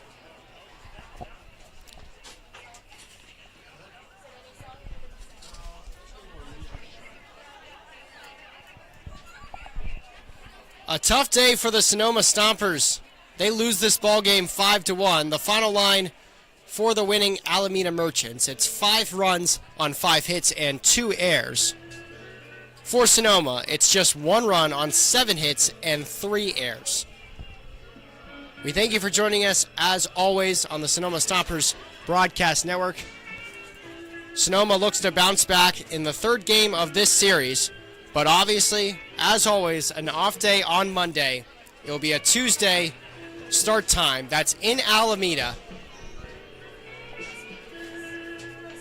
That one going to be at 6:05 in Alameda on the road. Join us pregame on Mixler on that time.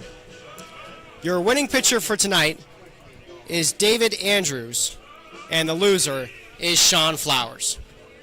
For everybody that makes this broadcast possible, for our sideline reporter, Rahil Jaswal, for my broadcast partner, Kieran Costa, we say so long for Sonoma. Stompers drop this one 5-1.